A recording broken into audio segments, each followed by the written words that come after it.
Good evening. I'd like to call to session the November 13th, 2018 open session meeting of the Ayer Planning Board. Welcome all. First order of business is to approve the agenda.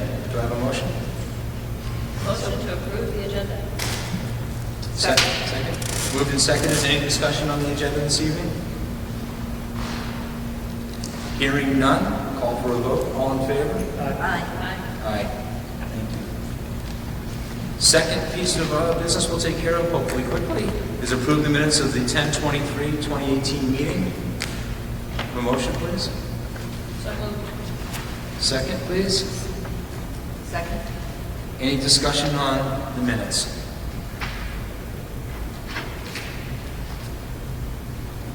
Hearing none, thank you. All in favor of approving the minutes for 10/23/2018? Aye. Aye. Opposed? Abstains? Thank you. That was quick. Next on our agenda, covenant lot release for the Crabtree development on Green Hill. Lots to be released. I'm sorry, Mark, you want to talk? I'm going yet. Sorry, Mark, I forgot all Oh, about no, that's fine, Mr. Chairman. I would like to ask Heather Hampson, our administrative coordinator, to address the lot releases for Pingree Hill, since it was kind of confusing going back and forth lately, and she kept on top of it. Thank you. So the lot releases, there are actually 11 lots altogether. On the agenda, unfortunately, I presented that they are included on lots of this R and Q. I sent the Form J that you will all be signing to Duke Corner and this council review it. I have reviewed it as well, so all of the recording information is correct and lists all the plans that were approved and the revised subdivision that was done in 2017. Yes, for the woodland way. So it's those lots to be released. The letter from, everyone received the letter from Mark Wetzel agreeing with that. On direction of the chair, vice chair, I have all members listed on here, so you will all be signing. This one's a little unique in that there's a covenant release in the original covenant that requires a majority of the board to sign for the release. So we're just covering that. If you added some lines to it, it's okay with people. Motion to release the covenant. Motion for the covenant release, please. So moved. Second, please. Second. Any discussion on this issue?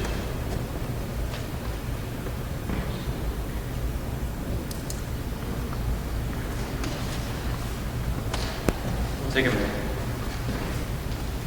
No, Member Diskin did turn up an issue with the way the letter was written. I thank him very much for taking care of that earlier today. And we were able to get that through both the DPW and our office, so it looks like hopefully we'll be in good shape. I took a glance at it briefly.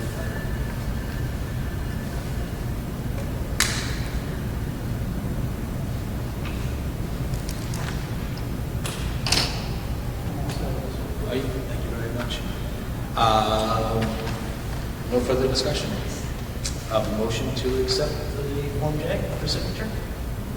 Okay, great. Let's sign. You need to say aye. I'm sorry. All in favor of signing Form J? Thank you. Aye. Aye. Opposed? Thank you. I know, I was already moving on to the next piece. Heather, this is my own reactive duty.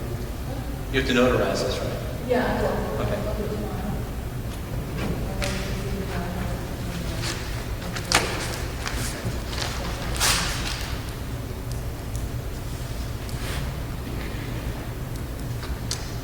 While that's being done, Mark, you want to talk about the next order of business, please? Yes. The next order of business is site plan review for 13-15 Park Street for the Ayer Family Pharmacy. And the planning board is starting to do things a little bit differently starting tonight. I will give a brief overview of the application before the board, talk about some of the major issues that are facing the board, waiver requests, what sort of actions are needed,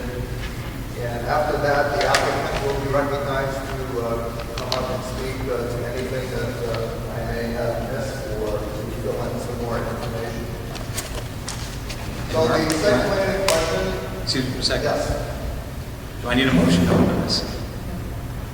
No? Go not ahead. to open. Is the Great. applicant here? When we get to accept, Thank you. yeah, Is the applicant here? the applicant's engineer is here. Fantastic. Yes. Sorry, Mark, thank you. Yep, so the location of this is at 13 to 15 Park Street, which is the old Wasita building. And the lot itself is about 0.21 acres or 9,100 square feet in size, so a relatively small lot. It's in the downtown business district, which has no minimum lot size or dimensional requirements, which allows maximum flexibility when developing or redeveloping the site. One thing that I'm sure everybody has noticed about this site, and something I'll get out of the way first, is that there's an existing lot line that you see in orange here. It goes right through the existing building that will be redeveloped into the pharmacy. And it also crosses part of the lot there. And this lot line encroachment is shared by other properties on Park Street as well. We did take this issue to town council, who advised the board that it is possible for the applicant to obtain a license agreement from the Board of Selectmen that would allow this encroachment to occur. Since the land to the east is town-owned land now, it used to be state land associated with the rail trail parking lot. Now it's town-owned. And it is town council's opinion that if this license agreement is signed on to, which selectmen are taking up downstairs this evening, that a variance would not be needed. So they do not need ZBA relief. They only need this license agreement to address that lot line going through the building, which apparently goes back a long ways. So I will move on to some of the site features themselves, which are a little bit easily seen on this. So again, it's the proposal is for a pharmacy, which is an allowed use in the zoning district. The building is about 1,600? right, 1,600 square feet. And when you apply the parking multiplier by the size of the building, you get approximately 9 parking spaces being required, which are being provided on the north side. So there are 2 proposed entrances into this site from Park Street. One is a entrance on the southern location, which is intended to be for employees and for deliveries. This parking entrance is 10 feet wide. The entrance on this side is, I believe, 20 feet or 18 feet, and the 9 spaces are provided on the north side of that parking lot. One thing that I noticed in the board which will require the applicant to apply for a special permit concurrently with the continuation of the site plan is section 9.15C1 that states that off-street parking spaces shall be located behind or beside the principal structure on the lot. No parking shall be located closer to the front lot line than the front lot line of the principal building, except by special permit from the planning board. So if you notice, the front line of the building, which I marked in blue, is here, and the front line of the parking spaces is in orange, which is in front, closer to the lot line on the road than the pharmacy building itself. So it is that situation that requires the applicant to obtain a special permit for that part of the bylaw. They can apply for that right away, and I would recommend that that get going right away so that the planning board can approve the site plan and the special permit at the same time at the future date. The applicant is requesting a few waivers. Both the DPW superintendent and I have reviewed 2 drafts of this plan. The first draft, we suggested some improvements which the applicant has made, such as landscaping and those details which we will get into. But as far as the waiver request,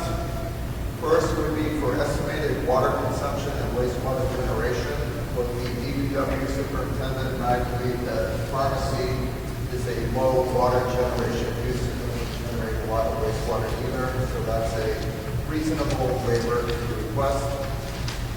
They're requesting a waiver from a full traffic impact statement, such as we've probably done for Global Montallo, which is Ayer consultant, a very thorough study. You know, this is a use that will, you know, attract people, hopefully, for the business, but it will be, we believe, mostly pass-through traffic. And both the DPW superintendent and I believe that this is a reasonable waiver request. It doesn't mean that the planning board can't discuss traffic issues with the applicants. You know, in the course of the site plan review, you know, we could request some information. The request is for the full traffic impact statement.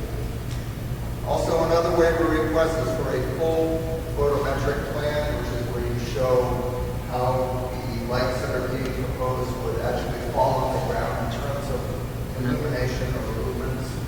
Again, that was done for the Global Montallo site plan, which is a much larger and complex site.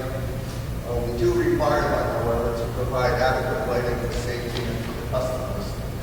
So they do have to provide the lighting. We just believe that a full photometric plan is warranted. The last waiver request is for a building elevation and architectural details. And since this is an existing building that you can see, we felt that there was no need to request for building elevations and architectural details. We will see. We can discuss how they will treat the facade during the course of the site plan review. My recommendation for the planning board this evening is to, first of all, accept the plan for consideration. I did go through the checklist, and the plan more than meets the minimum requirements to get the site plan process going.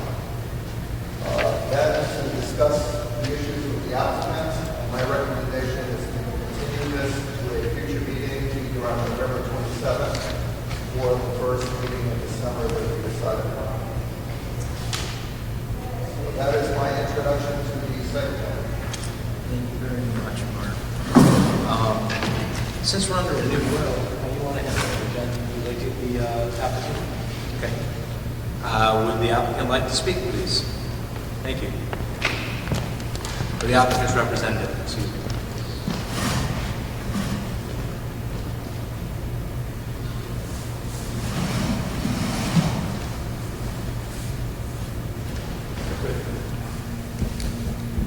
My name is Jack Kuski. I'm a registered professional civil engineer. I own Cornerstone Land Consultants.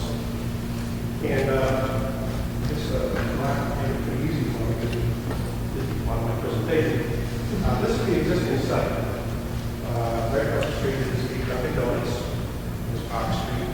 There's the old Mexican restaurant right there. And you can see that this building here, 16 square feet, this is all paved, existing.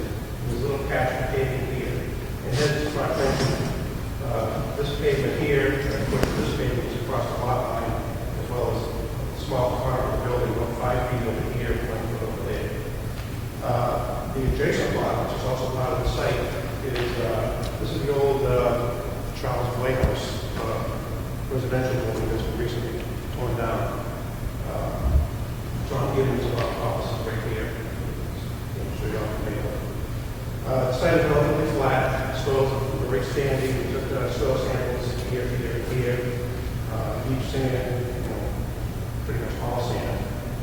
And then the site at the lot line goes up very steeply to the rail trail parking here. And this is pretty well wooded in here, kind of scrubby, not anything too significant. There's a couple of trees, there's one here, but relatively small stuff. And on this vacant lot now, it was wasn't really landscape, because you know, it was pretty rough, weeds and grass and so forth. So we had a lot of pavement coverage here, and nothing over here, so to speak. There's no real formal entrances to the site right now. This is all paved in front. There's no, nothing that tells you where to go. Channelize yourself. And of course, over here, there's nothing here. That's just all open.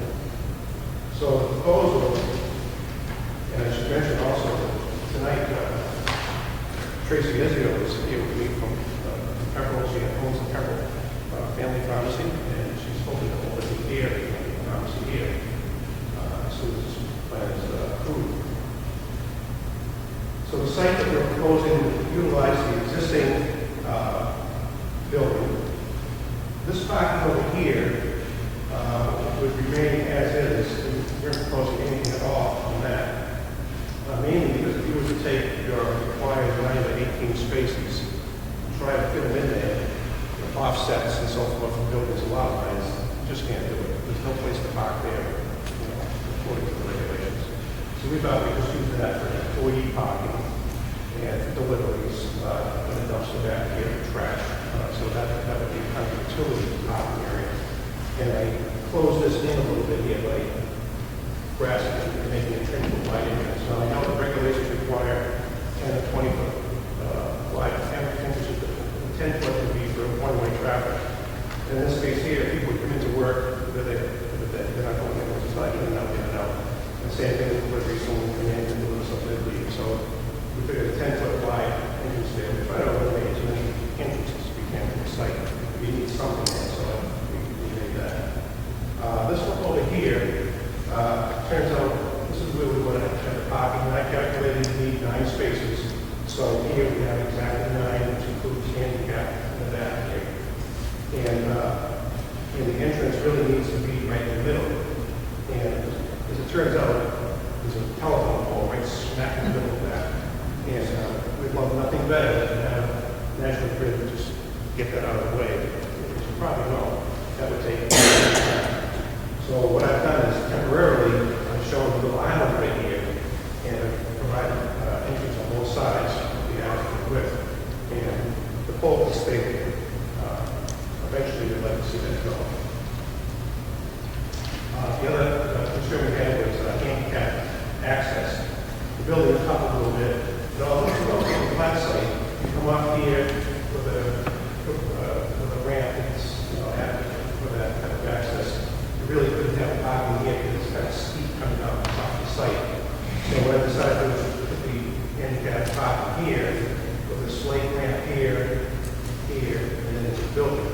And we'll have stairs going this way, and then down to the street. Because from what I understand, eventually you'd like to have a sidewalk here, curving, on-street parking, the kind of cityscape kind of scenario that you might have downtown. And so we try to accommodate that layout. Of course, we have an existing building, so how much you can do with that. But the ramp system works out just fine. As it turns out, by bringing it around the corner like this, it's not really technically a ramp. It doesn't have to be that steep. If it's over 5%, it's a ramp. Less than 5%, it's a walk. So that's basically a walk. But we still have railings and so forth that is required for stability and so forth. We've tried to provide some landscaping. I do have a landscaping plan that's added to the plan. As a plan set. But I've shown some landscaping on here. In front of this is the mulch area with shrubs. Over here is the mulch area with shrubs. And of course, right here we have some landscaping, which we'll talk about in just a minute. And what we've just recently done is committed to Tracy wanted to use Bernard from here to do landscaping here. So Bernard is working on a plan to give us plant species and that type of thing to go there. So I just have a pictorial version of what it would look like, and we'll have more definition of that in a couple of weeks or sooner. The big thing in the site is drainage, as with most sites. When you have a site that has paving and building and nothing over here, the water comes out to the site right now, because it's all sandy, it's a certain amount. Once you pave the whole thing, of course, you have more water and also comes off the site faster. So we have to control it. And one of the problems is there's really nothing, no place for the water to go. But we used to say, ordinarily what you do, you take the pre-development and post-development drainage conditions, compare the two, and then you handle the difference once the rest of it come off site. In this case, I thought, well, what's going to have to come off the site is going to end up on Park Street. There's really no drainage in Park Street. And there's no other place for the water to go. So, well, we're going to try to contain everything right here on site as best we can. So what I've done here, in addition to standard drainage, is also stormwater management, which is now required by your site plan. Water coming off the site here, we come to the front, and there's a floor bay right here, which is basically a mini detention basin. It would then pass over a small check dam, which pulls the water back a little bit, allows the water to go through it. That would take care of all the sediments and so forth, get that out of the water. And then we proceed on forward here to a rain garden, and we're calling it recording bio retention area. Same thing, rain garden, bio retention, is the same, basically the same thing. And the same thing on this side. So water comes down the site, you can see these are the grading lines here that I show. There's a water comes down this way here, picked up by a trench drain, run over to a floor bay, and then a rain garden behind it. So all the water that comes off the site goes into those facilities. It gets cleansed by the floor bay, gets cleansed even further by the rain garden, and then the water that's left over, we go down to the bottom, and there's gravel there. We have pipe in there with perforations. So there's a pipe going here and here, and that would collect the excess water, and then bring it into this purple square here. That would be Toltec, that type of plastic chamber system. It's kind of like a septic leaching area when we designed for drainage. And I have designed that leaching area, that Toltec system, to handle a 100-year storm. So all the water that comes off of the site will be handled up to including the 100-year storm. After that, the water has to go someplace, and there's really no place for it to go. So I have to open all this little spillway here and here, so that the water can eventually go down onto the street as it does now. But it'll be far less then as it is now, because I can't do 100-year storm, whereas the existing site doesn't handle as much. So we've handled as much of that runoff as possible. We have asked for some waivers, as we just discussed here. One of the big thing, of course, is the special permit. Actually, we'll talk about that first. The requirement of the site plan is that you can't park in front of the building, but the plan can allow 15% in certain conditions. And in this case here, we really have no other place to go. And so we're asking for a special permit for that. And I have a little sketch of it to show you here.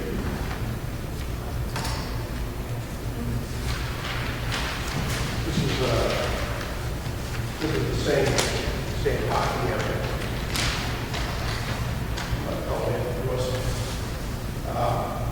So the white parking area is required here, and these gray areas are the percentages is the parking in front of the building. So we take the front of the building, parallel to the lot line, the shoe line going this way, that's in front of the building. So if you add up those two areas and you do the math, it's about 13.8% front of the building. So we're less than 15, and we're asking for a special permit on that. We filled out the application, and Tracy signed that, it has the fee, and it's a requirement. We just got that today. So we filled out all that out, and we're going to make that part of the whole discussion, the site plan. So that would be a special permit. The waivers, we're only as market for approval on, I'll go through it again, but, it's a small site. So to have a whole traffic study, as you can imagine, is quite expensive, and really not necessary for this type of site. And the same thing with the lighting plan showing, display of where all the lights are going to go, neighborhood and so forth. Again, I included the light on the plan, and I included some details of the lighting that's on the building now. That's all it's going to be.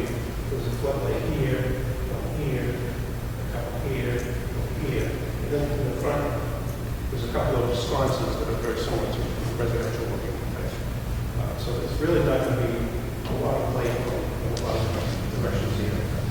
So that will be a scale lighting type plan. And then the lighting that adds to the landscaping plan, which I've included in the next. We have utilities going to the site, we have the water coming in, we have sewer coming in. There is gas line there actually on the site, but we're not utilizing that. It's actually installed some propane in the back of the building. So those are the utilities, those are the currently right here. take care of the utilities. So basically, it's a relatively straightforward plan. I think we've made an effort to answer all the questions and we've gone through all of the portions of the site plan criteria that's just come out and zoning bylaws. So it's, this is all brand new, and I think we've addressed everything. We did get comments from the DPW, from the engineering department, Mr. Mark, he gave us a lot of comments, and I've answered all of those, and he's given me a report, which I've seen, and I believe that we're in agreement with all of the items that we have discussed. So with that, I think we're just about done here, and we're hoping to get acceptance of the site plan. Mr. Chair, if I may, Mr. Pano, the DPW superintendent has yet to review the revised stormwater calculations, the revised stormwater plans he just described. So that will be in time for the next meeting on this. And also the full landscaping plan and the full lighting plan with the details of what the lights will be will also be forthcoming. So Thank you.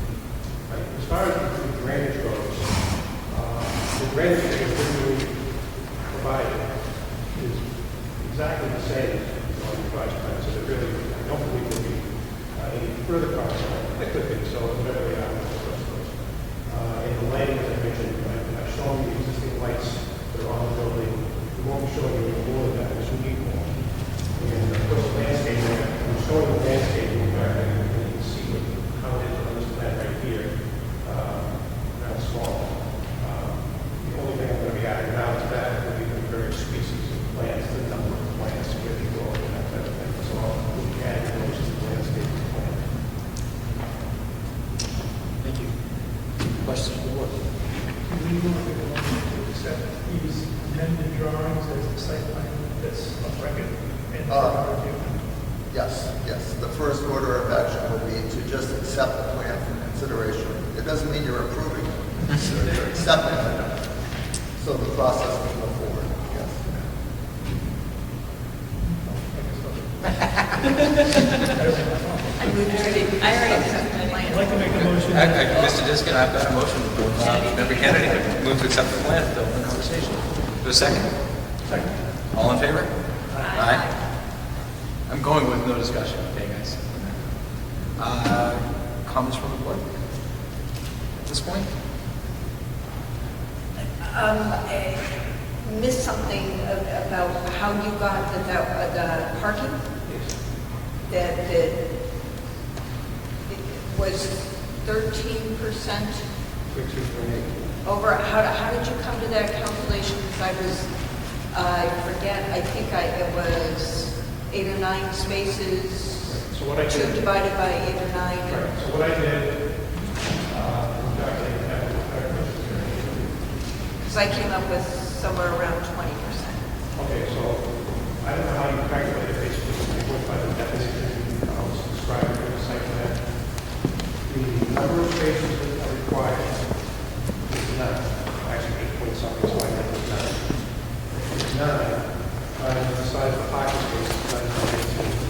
We come up with a total area that's required for parking. That doesn't include driveways or anything to park. Then you take these little squares here that I showed you on the other plan, you take that area, and you divide by mix together, you come up with 13.8. And I had that calculation. That'd be great to have that. And I forget, it was on the front of the application, can't find it right now, your hours of operation. Yes, that was one of the questions that we were asked to submit, and I included that. I remember seeing it, I was trying to report now, because again, I'm thinking back to the lighting. Right, I could recite those right here. So I can also, the revised plans that I submitted, there's a table on the back page.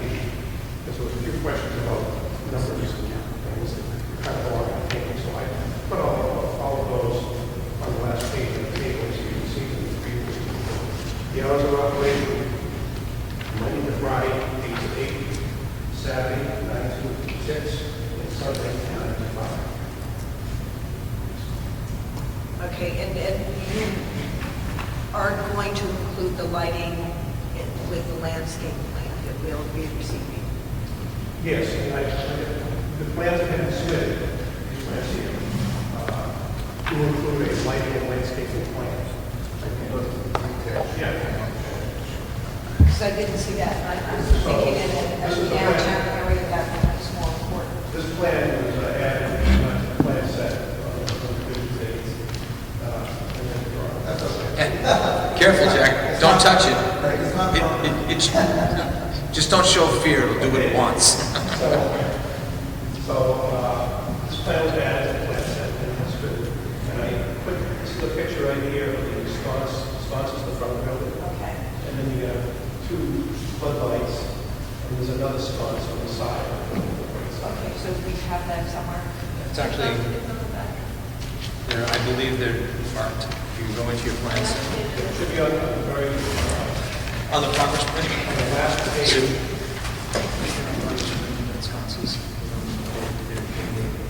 Okay. What makes it hard is the keys over here. And this room does not have enough light for me to go to read. Okay. That's what I I'm heard. That is That's it. size is bad, that's a Yeah. silly guy. They're there. Also interested in floodlights. Yeah, they're very good. Well, as you can see from the picture, it's kind of, they have quite small. And so I would have to picture on the plan as to how far that, well, I can get that back. It's not just certain that I go across the lot line. It's relatively small. Or kind of residential type. But not the kind you see in the postal place. Okay. But look, if I have time later, if you have the information there, I can catch up. What kind of floodlights? I can get you, like I said, that is, those are the stuff, but I can get you the technical information, kind of what that's. Thank you. And are there going to be left turns in and out? Left, pardon? Left turns in and out of the driveway? This will be the only driveway that we can drive out. And people will come in this side and like that side, and they will go left and right as they leave the site. This side over here, will say the street of deliveries or trash. And I suspect that the employees will park there. Since there's not formal parking there, not formal site, 9 by 18 is just not supposed to be. They'll park a stack side by side, just to be out of the way. But it's a place, it's a place to get out of the common area so that they can meet that whole people coming home. But when they leave here, of course, they can go around the way. Okay, and I've got too many questions. The town property, is this going to be then a permanent arrangement? Yes, the way I understand it, we discussed that the selectmen will discuss the license for this situation for agents. I'm not an attorney, so I don't know what the license would be, and I know what easements are and that type of thing. So the selectmen will work on this, and they have been working on that. From what I understand, they have an agreement as to how that will actually work out. The building itself is a little piece. I can't imagine that's going to have to go away. That's been there for decades and decades. Possibly decades. So we can leave that decision up to them. They will say exactly what needs to be done, when to stay, where to go. And the sidewalks, I saw future sidewalks. Right. I'm wondering, is that for, is there a particular plan for a future sidewalk? It's my understanding, talking about that the current thinking of developing the downtown area is to have a form-based type scenario where buildings are close to the sidewalk, have a sidewalk that people can walk up and down downtown, you have curbing and then on-street parking so people can get out and just go to the site. And so it's going to be more of a user-friendly or pedestrian type of a situation throughout the whole downtown. And so there would be a park on the sidewalk that would get in this green area. For now, I have not sure anything because I don't know exactly what that's going to be. And in thinking about it, in order to really design a sidewalk, really, and okay, how much room do you have across the parking, curbing, and a sidewalk? And not only that, there's no drainage in this street right now. There's drainage way up here at the intersection. There's drainage down past Tom Gibbons' office. But there's nothing here. Usually you have catch basins and so forth about maybe 200 feet. Here, it's got a notice, it's got 1,000 feet. So how did that work? Because I also saw that you had reclaimed granite, so I'm picturing that there was granite, but no catch basin? No, the drainage, actually, there is no drainage. There should be something. I'm assuming that at some point when the design is done, I'm assuming that the private tap, maybe they would have an engineering firm do that. Then maybe grade would change a little bit. I'm not sure, but basically it's going to stay the same. And so we were able to accommodate that future, whatever it might be. As far as the granite curving goes, from the old house that was here, there was a bunch of pieces of granite. And when we were looking at it, we were talking in plans that it would be nice to do something on granite, so it would look kind of nice. So what I've done is this little purple line right here is just in front of the rain garden. And just be sticking out a little bit out of the ground just so you can see it. But from the front face of the rain garden, and if you just come back to the existing lawn right now, when the lawn goes away, when that becomes a sidewalk, then that would be just on the back side of the sidewalk. And it wouldn't be very high, roll the shop. But it would look nice, just a little, kind of fit to it. Do you believe there's space there for street parking also, since you probably spend more time looking at this? I didn't do any calculations, but this is the edge of pavement right here, and this is the curving on the other side. So it would be kind of tight for the parking, and that's what you're probably doing. But like I said, I haven't really calculated that out, but it's worth thinking about because it's a nice idea. So it's also, and I think that's probably outside the purview of the applicant's abilities. Right. It was easy, build this. it was a plan that we could have properly said, okay, this is how I'm going to merge with your plan. But not only do you have to think about the things we just discussed, but then there's also the drainage aspect. Will there be great drainages and so on and so forth? There's a lot of engineering work to also be done for on-street parking in that area if it was done. Are you all set? Yes. Other questions from the board? So, I'm following up on the sidewalk a little bit. On the drawing, you've got a page showing a nice convenient look between your lot line and existing pavement, but there's clearly no lawn there now. No. So, your work on the drawing basically ends at your lot line, yet your curb cuts and the new driveway entrances go to the edge of pavement. But it's a substantial amount of new pavement that you're putting in, between your lot line and the existing street pavement. And I'm of the belief that to add a small bituminous sidewalk now along that granite edge that you're talking about might be something that could be done now and just entice that area a little bit to leave a smaller distance, for landscape. You'd still have the landscape and just beyond, just what you've shown it on the drawing. Yeah. I don't see why you couldn't add a small bituminous piece there if they needed to do work later. You can address that later. Well, currently, this green area you can see, all right here, this is all pavement. That's the pavement, break the pavement, option. You're going to remove that. I'm proposing that we will green that up a little bit, make just a formalized entrance, just to channelize it better, make it look better. And then, in the future, from this line here, which is the lot line, this would be the block. There could be something there now, but I would certainly don't want to put it in too permanent, because you just don't know. It's probably always going to be ripped up. No matter what you do, it's going to be ripped up. But there's really no work shown between your lot line and the existing pavement that's there now on these drawings. You've got it shown as green on that sketch, but in here, there's nothing on the drawings. Your landscaping is right at the lot line, right at that granite edge. Yeah, the landscape shows the lot, there's actually the grass area from the lot line to the current pavement. That, we're proposing that should be grass, just because you're looking at something. It doesn't show that. You're going to install grass there, you're going to put grass there? That's what's showing. The lot line is right here. I know where it is. Okay. But the drawing, the landscaping drawing, doesn't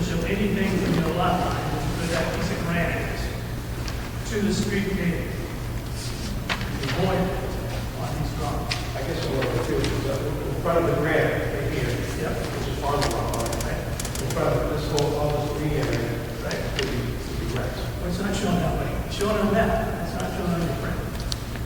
Oh, It's a void on the print. There's nothing. okay, I have to look at it. We're actually looking at, I think we're looking at the one that says progress print on it. Yeah. Right there, yeah. There's So, nothing shown between your lot line and the educated. On these drawings. Okay, I thought that I had put the word landscaping there or something. it, But anyway, it's, is it, on the landscaping plan, I'm going to give you in more detail. You have that landscaping plan?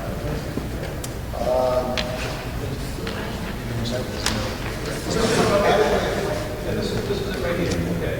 Oh, okay, so you're right. I have not labeled this, right, in front of the granite to the edge of pavement as long. Right, so I'm concerned that we just approve these plans, if the plan doesn't show what you're showing us on that schedule there. Okay, well, basically, So we need to bring that together. You intend to put that, yes, green space between your lot line and the educated. I'd like to see it on the plan. yes, and I have labeled it on the other, on the other site plan where landscaping would be, and that was going to be of my landscaping plan. That's all I was going to submit. I did submit it first. But in the discussion, it concluded that you really wanted a landscaping plan. So I created this one, and then as I mentioned, I've given this to Jim Panana, and he is coming up with the plant types. And then I'm going to add those, and I'll add also the words, lawn, where it belongs. And it belongs there, we start there. So I have a bunch of other concerns. The curb cuts in the entrances, you're not showing any berm there. Here again, we do have a berm right here, only because we needed to channelize the water. So that's for engineering purposes.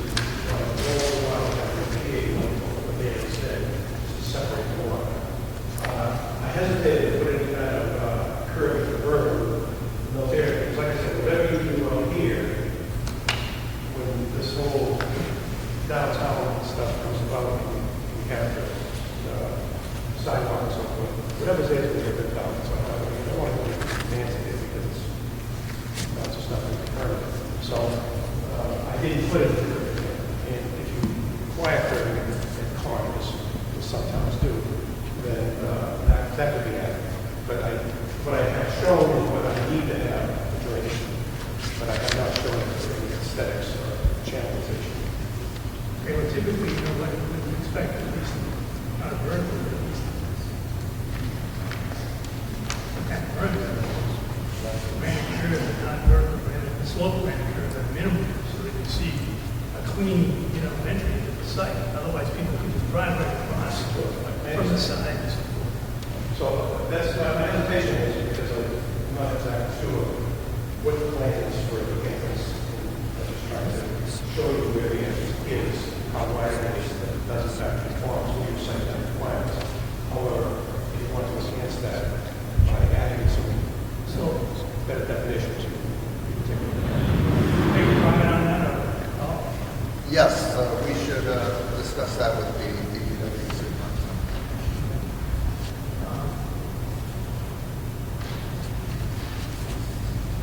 I looked at the site myself, and as you are aware, and mentioned, there's new propane tanks being added, they're already installed in the rear of the building. It looks to me like there's going to be additional equipment out there, potentially, air conditioning pad, or some other equipment that's electrical coming out, and other, potential things, which will be sitting behind the building on the existing conditions that are out there. Have any plans to fence that in for your own security or for screening? First of all, I have nothing to do with the architectural building plans themselves. I'm just handling the site. However, that was just brought to my attention today that there was propane tanks on the back on this pad, which, as you know, are not on this property. So there's a question there. So Tracy has spoken to Power about that, and they have negotiated with us monthly as to what belongs there and what doesn't belong there and how that should be handled because it's really off-site. And so it's, nothing that we're proposing here. But that is being addressed and it is a concern to us as well. Yeah, I think you should be considering, some kind of security around that equipment if you're on that. And I was going to ask a question. Should we have seen, or should it be an A&R plan first? The two lots that are being combined? I have a plan that was done this summer by a registered land surveyor, showing both of these lots, not actually combined into one lot, but both of the lots defined with front lines that were existing put in. So these lines that you see are in fact the lines that are truly existing. We're not taking those out of the assessor's plan. So and I have a copy of that right here. I'm just concerned that we need an A&R plan. That is a good legal question. I don't know. When you consider a site that's on one lot now, or smaller than two lots, doesn't it need to be combined in A&R plan? I am not exactly sure. I will look into it. There's no question. I suspect that you should show you've mentioned a couple, 3 times that the employee parking, deliveries and so forth, are going to be in that parking lot on the right. The drawings call for that to be resurfaced. Right. I think that should include striping, and some identification of the new spaces over that. I don't see how you can have a lot that is arbitrary where they're going to go. So I think the site plan should indicate in the striping pattern where the parking is.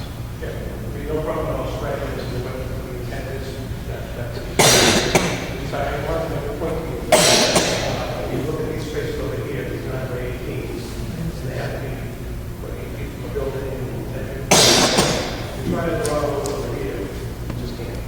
So I didn't want to show you parking spaces over here, making you think that I'm that I'm Okay, but the point is, if you can't draw, how can it be a parking space? Well- I think you have to be able to draw something in there to show Yeah, some no, angle I- parking, some indication. Yeah, I As to understand. what the parking is.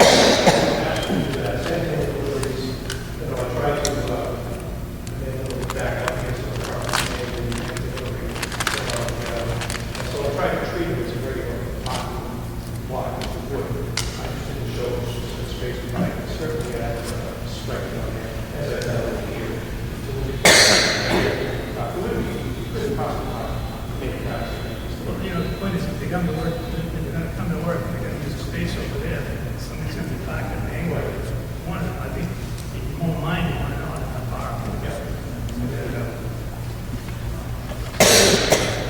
So the lighting that you showed on the landscape plan, you just pointed out, that's not compliant with our requirements. Those look like residential lanterns that don't have a cutoff feature to, keep the visible light source invisible. So, Mark, you want to check into that?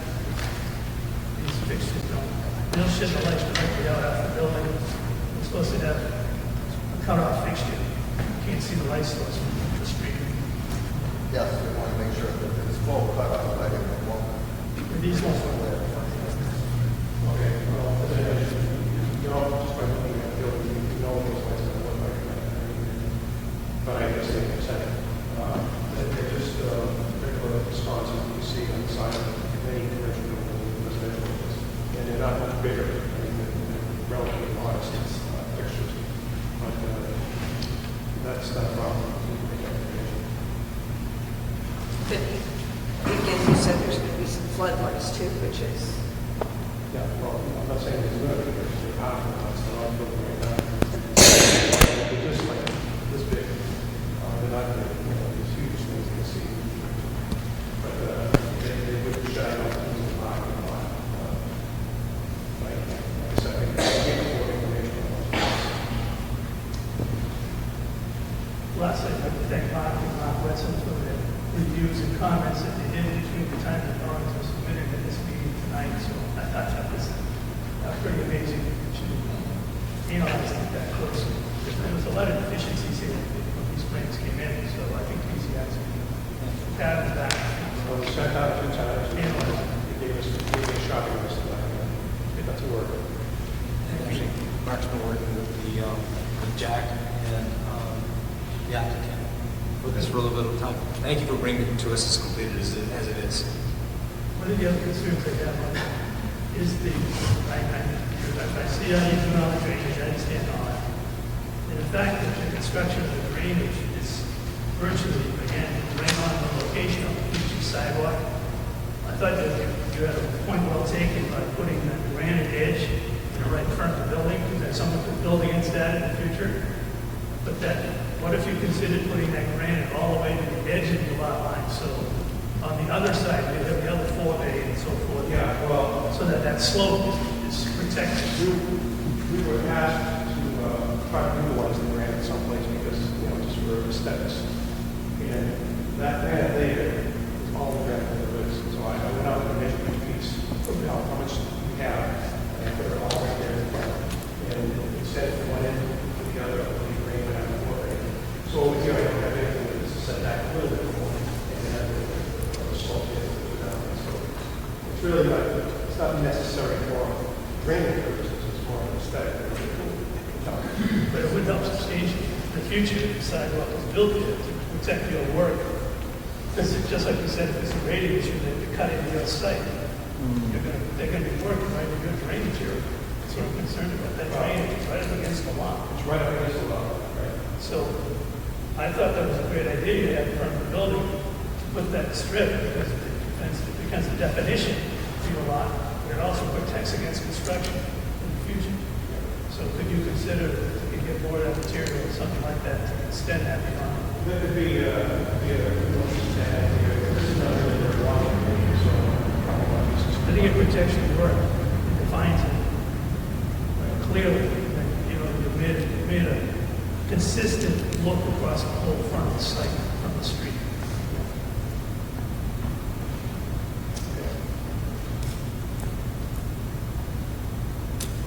Any other questions? Right. Any question? Oh, go ahead. Sure. I was, actually, it was a, could you please question?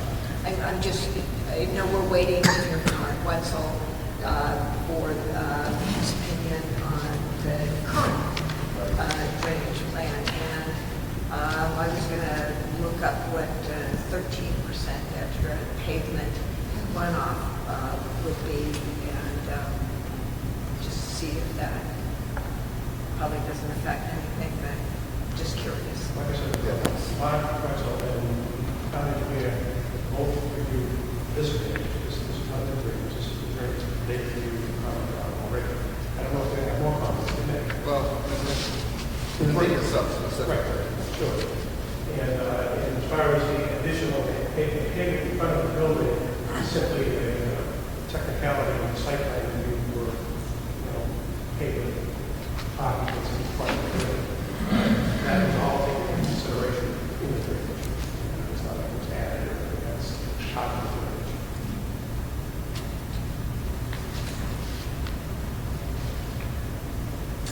Any other questions? Anything from others? Yes. Good evening, Tom Gibbons, and I'm going to butt to 21 Park Street, and I'm very happy that Tracy's doing this. It looks great. It's going to be good to have another business in that area. I just had a couple quick questions. Can I just go over? Fine with me. Tom, you know how we've done 2 meetings together. You know how I'm a little informal here. If it's okay with Jack, I mean, it's Jack's drawings. How you doing, Jack? Very good to see you. So, Jack, is that front tree going to stay the one on the road? Yes, it is. Good. And then the one out back? So we're going to try that right in the right corner of the parking. We'd like to see that preserved. It's immaterial to me as an abutter. I think the tree's probably compromised. The bittersweet is wrapped around, so I would pull the weeds down. But that tree probably, we can look at, probably isn't risk. But yeah, right. As far as the water as it comes down, if it's a heavy rain, will it drain quickly enough into that thing so it won't go over the berm? Yes, it was raining down, and in fact, that was a concern that I had. And so, in addition to the drain that's underneath, under the stone, I put a standpipe that comes up right to the top. So as the water fills up into that rain garden, it's only a 6-inch pool, plants can survive it. As it fills up, is if we're not able to drain as quickly, it can go down Directly in. through into that and then into the drainage system. So it's part of this fail safe. It wasn't really required, but that's would be a good idea. And then in the back spots, does it require retaining wall out back? I know it kind of slopes out. The way it's created out, everything would go to the left and towards the street, basically towards your house. The good news is it's burned, so it wouldn't go over that burn. It would only go forward, it wouldn't go to the other side. But into the back, do you have to cut into the? No. And then one other question, suggestion. As far as the plantings in between the two property lines, are you thinking of something that will be there for the summer, but then go down flat for the winter? Because I'm sure you're gonna plow there, I plow to the property line, and bushes, I think, would just give. Yeah, I had not thought of putting any plantings between the two parking lots because they are two parking lots and they really, I know, put plantings or a wall or something to protect the butter from headlights, not that thing, but where the headlights are located, so you don't even put. And I'm actually butter, I'm fine with that, if it's just grass.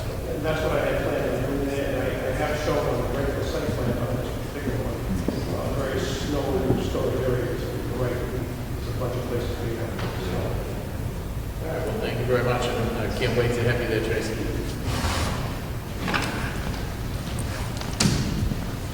Any other comments from the butters?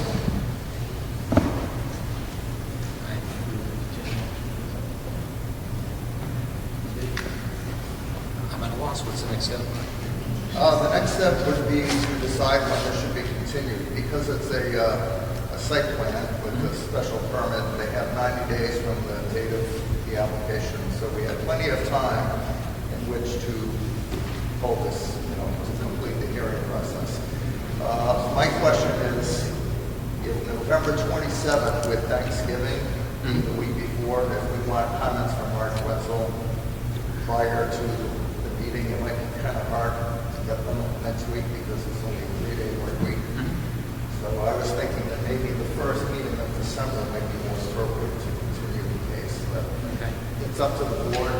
But setting a date. Also, I think it would be important to have a site visit prior to that meeting, whatever that meeting is.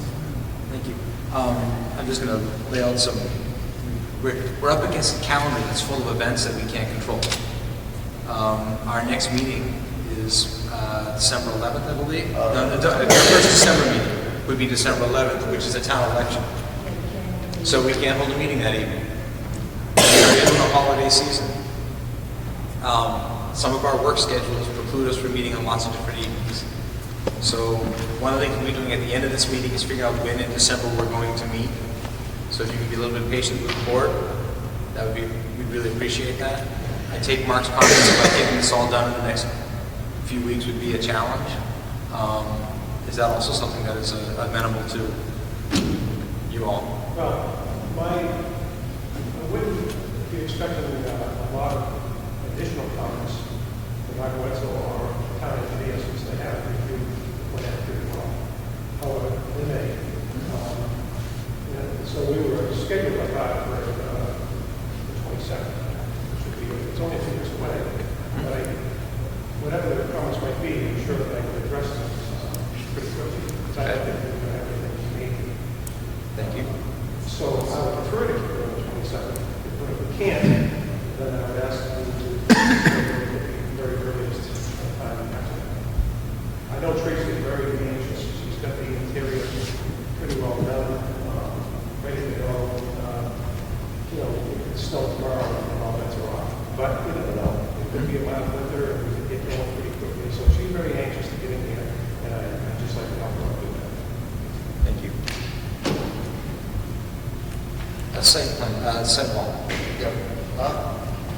Perhaps, Mr. Chairman, it would be, just in case, I will talk to the superintendent, see if he can get us the comments back in time for the 27th. It might be good to have the site visit before that, just in case. Certainly, the more further we go into December, the more threat of snow. So, I know the board would like to do this on weekday mornings. It's too bad we have daylight savings time. We step next door. Right.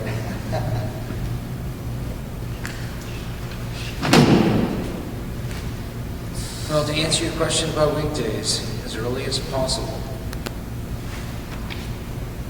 Okay, well, would next Tuesday be possible?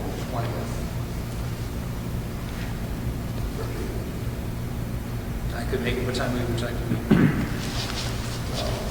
Any chance you could start at 8? Sure. Would that work for the board? Maybe to be there, I can hear it. I appreciate that. Would that work? Okay, thank you. So it looks like 8 o'clock will work on the 20th? Yeah. If that's amenable to everybody? Okay. And are we meeting there or at? Let's just meet at the site if it's okay with you all. Yeah, there's plenty of parking now.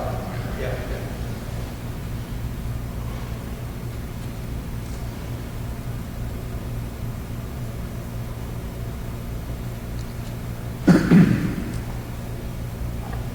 Here we are all touching our machines. Thank you.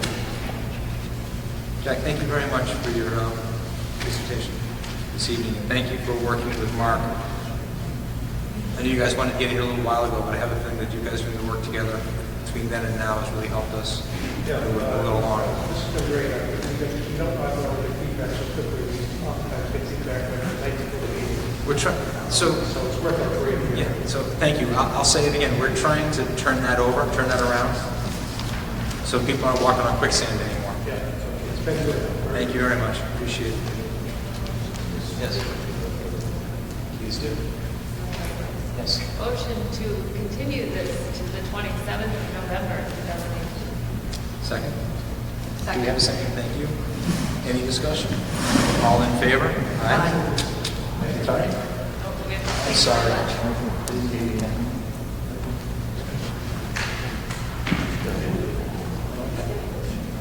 The discussion that I was going to have is that I was going to basically continue this to the 27th. The fact that we also have comments back from the applicant on the willingness or the lack of willingness to change the plan tonight. Did you hear that, Jack? Yeah, I can respond to the comments we made. I think I've written them all down. That's all, make sure. So before the meeting, so we have an opportunity to review my comments before the meeting. And then we'll be here and discuss it further. I apologize. I made the assumption because Jack, he said, we want to move this forward as quickly as possible. I think he's going to work on it. Okay. All in favor of continuing to the 27th? Aye. Opposed? Abstained? Thank you very much. Moving right along. Okay. The next item on the agenda is a preliminary subdivision plan for 54, 56, and 64 Littleton Road, which is located across from Shaker Road and also sort of kitty corner across from Evans Place. So the next slide, I'll give an overview here. Basically, the applicants, LR Properties, through GPR, which is an engineering firm, they submitted this plan just before the town meeting vote that amended the open space residential development section of the bylaw to require the amount of wetlands or steep slopes within the 50% minimum preserved open space to be proportional to that of the current parcel. We received an opinion from town council that they made it in just time to come under the OSRD bylaw prior to that amendment. So they are showing 50% of the entire tract is preserved open space that could eventually be preserved through a conservation easement or a conservation restriction. Approximately 25% of the entire site on this side of the green line is wetlands. So all this here is wetlands, the various wetland buffers, 150 feet and 100 feet right here. They're showing 14 lots in a subdivision configuration on the cul-de-sac. There are also 3 lots that could become future A&R lots that are not part of the subdivision application per se, but these will likely come before the board in the near future.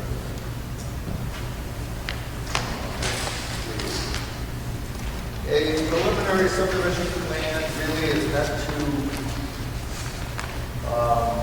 provide an opportunity for the board and the applicant to discuss the various site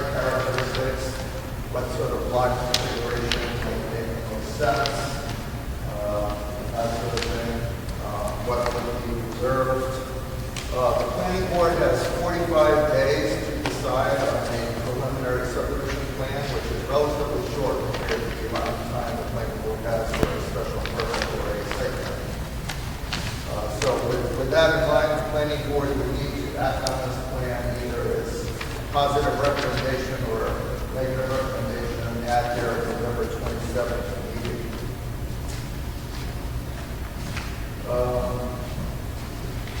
So again, to talk about the part of the state law that is applicable to their being able to do this, it states that if a definitive plan or a preliminary plan followed within 7 months by a definitive plan is submitted to a planning board for approval under the subdivision control law, written notice of such submission has been given to the city and town clerk before the effective date of ordinance or bylaw, the effective date being the town meeting.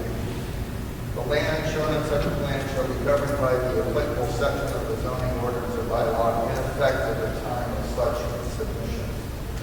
So that is why I think that this plan cannot show, not have to show less of the wetlands of the state.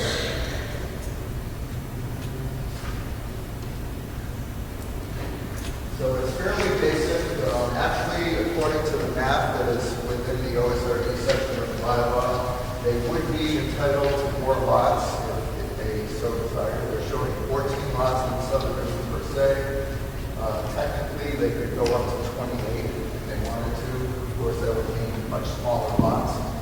The lot sizes that they're proposing are generally in keeping with the underlying zoning, which is in the recreational 2 district of the 12,000 square foot lot size.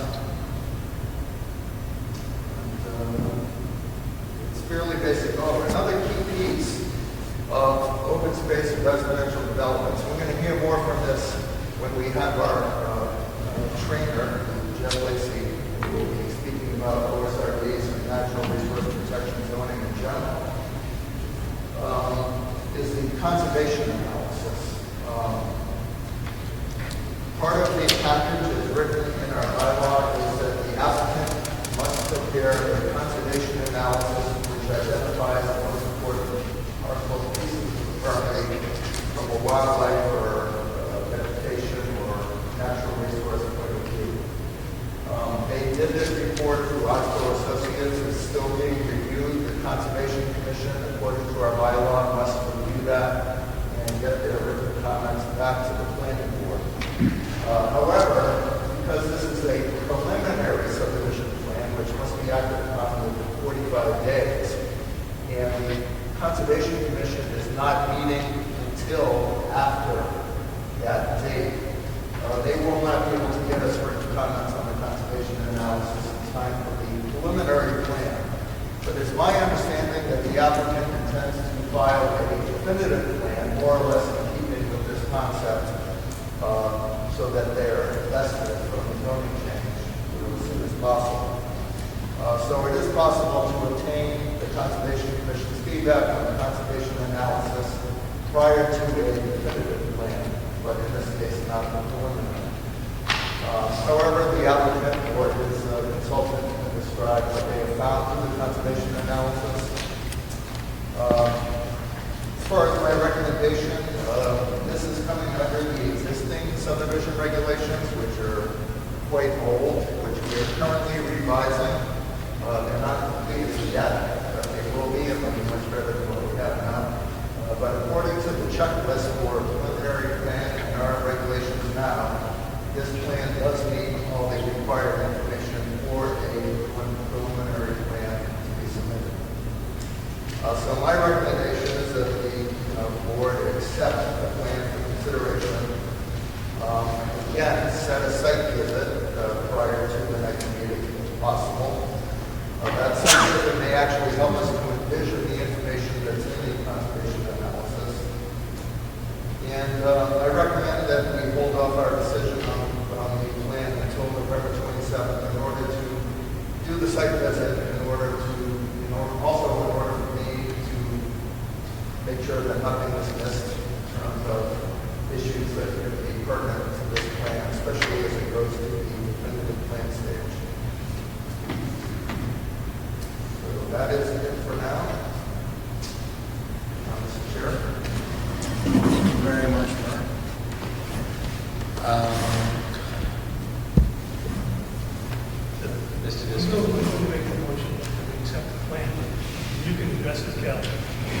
cover sheet of the plans doesn't have the date of the week, it just says, the cover sheet says September of 2018. The second page says October of 2018. Neither one have a month and date. I presume it's October 22nd of 2018. That's how it's shown on the print. So are there any more questions? So, marketing my whole presentation. Hold on for a second. So, I guess I'll make a motion that we accept the plan dated October 22nd, 2018. Is Mark, just a question, at the Well, same? preliminary subdivision.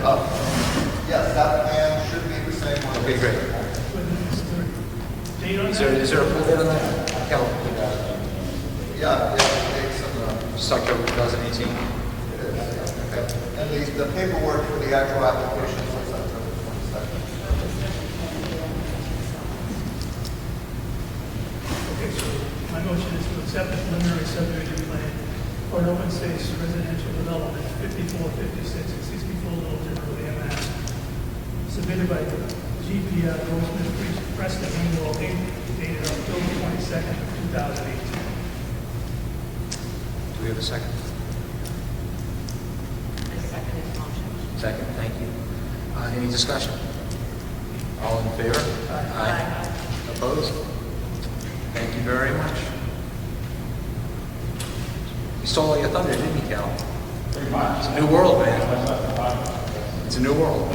Just to recap, very briefly, when we first conceived this plan, it was under the OSRD regulations that were in effect at the time. We actually had a meeting, we came to talk with Mark and folks from conservation, and just reviewed what our findings were based on what the OSRD regulations allow us to do. We pointed out several things that surprised them. One was that we had 50% open space that included 25% of the site that was all wetlands and 25% of it was not wetlands. They were under the impression, at least conservation was under the impression at that time, that you couldn't include wetlands as part of the open space, which is incorrect. So we did the design based on what your regulations said at the time. And if you look at, this was our original concept plan. Under the existing zoning, to get 17 lots, we would have had the road coming in here with a cul-de-sac off of that, got our 17 lots. And the reason for that is because the front, 100 feet of frontage, 100 feet of road. That's what it would take to get 17 lots. Can you bring that closer? I'm sorry, actually, there's 3 over there, Yeah, I was so gonna say, 14 lots. 14 in the plan and 3 on the Plus side. Ken wanted to see Can that. you just bring it over closer? Yeah. We went for a very intimate setting this evening. Saw that. The echo chamber. So again, 3 A&R lots not prior. So that's 14 lots. That's what it took in the way of roadway and frontage to get 14 lots on this parcel. And of course, then the wetlands become part of the area of some of these lots in order to make the required frontage. So the difference between this and that is what your OSRD effects were prior to your limitation on wetlands in the open space. I just thought you ought to see that because it shows that the OSRD is certainly having an effect on the way we design the subdivision. It's quite a bit. So quite a bit less road frontage on some of these lots. As Mark pointed out, the area of a lot of these lots is, I think there's only 3 that are not in compliance with the existing zoning, at least 12,000 square feet, which is not a terribly big lot, that's what the existing zoning is. And for those 3, it's like 11,500. So it's very close to what the existing zoning was. That was done purposely because the houses that we put on, my client wants to build, he wants them to have a yard, a backyard, and a front yard, the way the normal lots would. If we were to shrink this down to meet the OSRD requirements, the roadway would shrink somewhat, these lots would compress considerably in order to get some more open space in there. So, given that he was trying to make these lots saleable and appealing in the market that's out there today, he opted to keep the areas fairly close.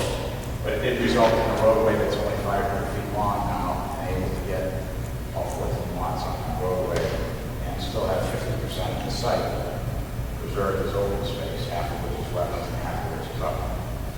As you know, we're allowed to have stormwater measures within the open space. I don't know that. Yeah, it's in your, that's in the OSRD regulation. It is? That's gonna be one of my questions, actually. So this is what we're proposing, and as Mark said, we did file it just prior to the latest changes. I wasn't actually aware that you guys were going to make changes. I thought it was happening next spring. Turns out it's happening this fall. So our client wanted to try and preserve the plan that we had done, which is why we did it that way. And you correctly said these lots in here, there's actually a house and garage on it right now. So these three will be A&R lots under a separate filing. The land generally slopes back this way, so that's why we've got all the drainage in the back. In that area, the hamlet will be served by sewer, town sewer and water.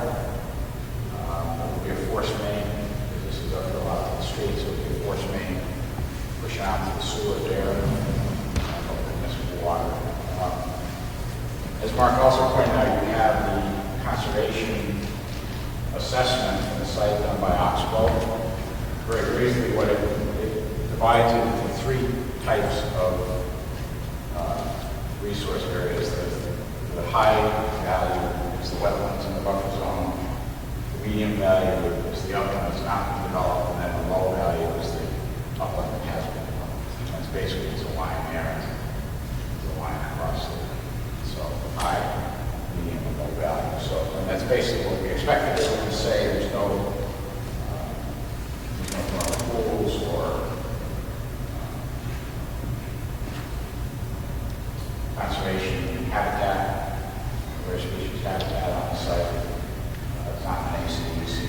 So it's really not a high value conservation site as far as that goes. So the resources that we are so much preserved at the start of the wetlands that they pointed out in their assessment. Also, as Mark pointed out, our 45 days is up November 27th or thereabouts. We would like to get a decision on this. As you know, it's a preliminary plan. It's not, it doesn't really bind us. It just gives us a sense of what the board is thinking as far as the layout of the subdivision itself and the way it's done now. We need requirements as they grow. Again, if we had filed a plan for technical zoning, we would have changed it a little bit different. But that's not done now. So this is what we've got. We need requirements that they gave us. So the process, as I understand it, this is an OSRD filing, obviously, so it's a by right filing. It's not a special permit. Not for length of cul-de-sac waiver or anything like that. So it's an OSRD filing. So your conservation assessment, as I understand it, then has gone to Conservation Commission. You can do a site walk so you can assess the conservation value. And then the planning board, after hearing the Conservation Commission, is going to issue written findings called conservation findings of the bylaw. Those findings are not predicated on having a definitive filing first, and it's not tied directly to this approval of this preliminary plan. This is preliminary plan approval and times tables is done under your subdivision regulations. The OSRD is under the zone for this separately. So it specifically does say you issue conservation finding when you're ready to do that. On no particular timetable, unfortunately. That's something that hopefully will get remedied in the future. But it's not necessary for the 27th. And my expectation is since conservation doesn't mean it won't happen for the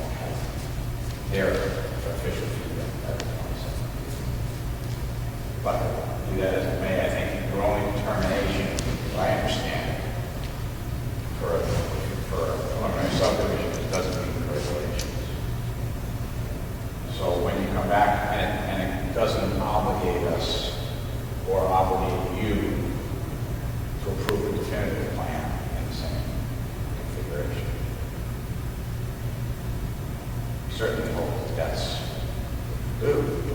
I'd like to see some engineering. Yeah, definitely needs a little bit of A that. little bit of work on it too, maybe. Oh, yeah, well, that's always the case, it's always a process, right? So in any case, that's the plan, we're proposing, whatever requirement showing in general fashion, how we're going to do things. And hopefully we'll get a conservation sidewalk at some time before the 22nd. I don't think we can do it the same day as this one. That one. We could, if we were available, we could go from the pharmacy to this site. I feel like probably still a couple hours home. This is about 10 minutes. Okay. You can drive by and wave at it. Come on, lighten up a little, pal, will you? Okay. So that's, we'll certainly, it'll either be myself or someone in my office. who's set up.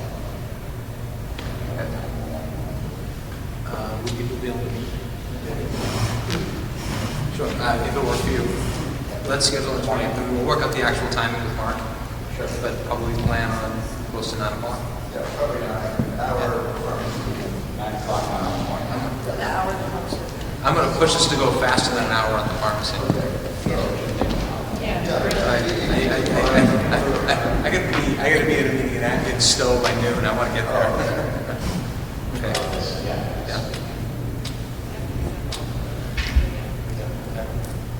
Any questions on the work for Cal? First a question for Mark. Conservation, does it regularly go 45 days without meeting?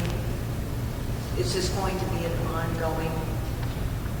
I don't If think so. if we have a 45-day Yeah. deadline. They actually do twice a and- month. Yeah, no, I think we just happen to be in an odd, we're just in an odd, as everyone in the GPR brings us, there's always some odd calendar scheduling to it, okay? Well, they audit on the 22nd, so obviously they're having. I had to. Right. In this case, the Conservation Commission met last Thursday, and they're not meeting again until Thanksgiving night or something. So just a few days, yeah. Right. It's a 5-week month, we have holidays. Usually we are extending enough that we could get their input in time for. But we already received the conservation review, it was from Oxford, Oxbow, correct, yeah? So that's very helpful. Thank you. And you said that you met with conservation previously in March? We met with Mark at Conservation and, When was that? Well, we met last week. right, The Conservation was really 3 weeks before that, 3 weeks or a month before that. So like in September, October? And why did you think this was going to be on at spring town meeting? I think Mark had made a comment that we didn't have time to get a warrant closed the next week, we didn't have time to get it on the warrants. And part of that meeting, I'll say this, part of what I did in that meeting is I pointed out all the things that I thought we wanted to know about. Things like 28 units, which is stop. And that's without any density bonuses or anything else. So one of the things I suggested is you might want to think about that. It's come up. But I also- That's also come up in other arenas, so thank you very much. But, I mean, we could get 22. That's a lot. I think 28 would push it. Yeah, so that's coming out of, when you're considering bylaw amendments, usually you want to see a real world example to see how it works. And we definitely saw in this case where you could get 28 units on such a small lot, that perhaps that formula needs to be tweaked. I think that's something that will take a little bit more thought, and that's something that we'll be looking into for the spring town meeting. And that ties in very well with the next guest that we have, which is in general about this type of subdivision, for The comment that I made at the time too was if you really want 28 lots, if you want to have that kind of density, then you really need to start thinking about exempting the length of the cul-de-sac and other things in the subdivision regs that would require there to be a waiver. Because if you were trying to get that density, you wouldn't want to do it with just a 500 cul-de-sac. You want a long cul-de-sac, and that's got to work integrally. I'm sure we'll talk about that. So that work with us, with the All things parcel. work together. That's what with the parcel also. It's not just one moving part. Other questions for Cal? So Cal, you mentioned that because I looked at this and that was the first thing I thought about was the potential stormwater management area being in the buffer zone and in the open space. You said that was allowed. I'd like to point out where that says that's allowed. No, it's not my head. Because I found that to be, in my experience in other towns, that was not something that was considered. I've seen that.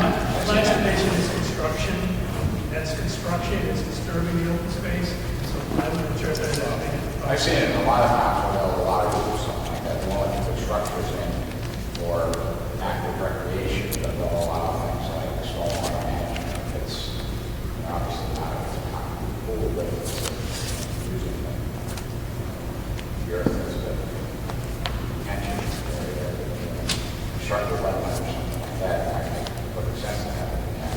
In fact, if you're trying to do something like that, that's probably has to be in order to close it to wetlands. Well, I'll put that question for Mark to research. Yeah, we'll discuss it. We'll get to that certainly if there are changes, then we'll have to deal with it. But I believe, I know we talked about that, and I was told by our engineers that there was a lot of that.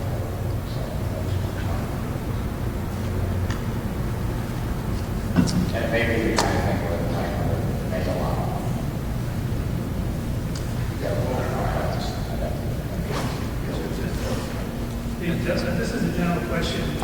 No, it's probably, I don't think it's a requirement, certainly because it's as of right, but in this particular case, has the applicant got a relationship with the abutters because of the fact that these units are like right behind some of the abutters' houses and very close? There's no abutter notification, I presume, as a right process. But it's is there an abutter notification? Okay, so they'll be notified and have a chance to comment Yeah, absolutely. when we get to the final. Because I would have thought it's. That was for the city. I actually think some neighbors have showed up this evening. Okay. Either that or we become the most interesting show in town. And It's gonna get that. I thought it was interesting that the two houses should be in the front, but it's a lot, obviously. Everyone. The two that are great. These houses are all like that. But if you go to these, okay. Then those two on the left-hand bottom corner will be staying in place. I just thought, offhand, that those houses had to be replaced with the houses so that you had the same look, as you went into the property. It depends on the quality of the house. Yeah, exactly. Other questions? Sue? I'd like to. Go ahead, I'm sorry. The conservation analysis that was submitted, I took a look at it, it's pretty brief, but that is the scope and typically mark of what we're going to expect from conservation analysis. Your estimation? Mr. Diskin, it's good that you bring that up because the conservation analysis, according to the bylaw, needs to go with the subdivision regulations that we're working on. Okay. And that's the piece that I will have to think through. And the timing of the conservation analysis in relation to both preliminary plans and definitive plans will need to be thought out closely, especially when the Conservation Commission is off weeks, with our timeline. So we'll have to think that through. But, That piece of work is done, is the piece of work that's going to be done for the definitive as well. It's not going to be upgraded or changed. That is the analysis that your bylaw requires in order for you to make your findings, which then we take those findings and use them to design a plan. However, one thing I'll point out is that when we were doing this, there were no guidelines. So we went to the town of Princeton and we directed Oxbow to look at the town of Princeton. While they were doing that, then Mark came out with guidelines, which he also gave to Oxbow. So Oxbow had both of those in hand in order to be able to do this. And I think you may have seen in the report, one of the comments Oxbow makes is there's really not a whole lot to say about this because there's not a whole lot happening. There's only so much to talk about. So those are the flora and the fauna, type of animals that live here. And The squirrel, we got the red squirrel, I never noticed that. And here's a chicken. The porcupine, maybe a possum. Didn't see a fisher cat in the analysis, but, you know, they're hard to see. Deer may cross it. So, no, there just wasn't Planning a lot humans. of things to talk about. But obviously, the first thing he said right there, is what, it's the highest value. Thank you. Any other comments from this one? Do we have folks in the room who would like to speak to this? Yes. Yes, I own the lot that was in the bottom corner there, that you put the little red mark on. Yep, that's me. Could you And, identify yourself for the... sorry? Could you identify yourself for the record? Yes, Rebecca Jones. Number 66. I have a few questions, concerns. Primarily, I know that you said those 3 lots closest to mine would be reserved for A&R, possible development at a later date. My concern is that something that you may not be aware of, we have had issues with the state-owned and maintained culvert that runs under 2A, draining the wetlands from one side to the other. And I spent a lot of time, and fortunately got some help from Mark Wetzel, who was able to get somebody in the state to move and come out and actually look at it, because the water level had actually reached the level of the road this year. And it had been that way for quite some time, more than a year, to the point that our property was starting to sustain some damage. We are down slow from those 3 lots, everything on your plan. And I'm concerned that we're going to end up in an even worse situation with drainage coming down as trees are cut down, vegetation is removed. And I'd like to know how that's going to be handled, because with this culvert issue, it's my understanding that they did a temporary fix, but they realized they have to come back and completely tear up the road and replace that culvert at some point in the next few years.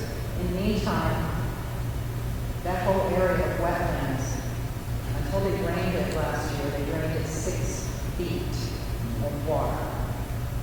We had standing water throughout our property, and there was a running brook all the way back below the old Snake Hill Road bed.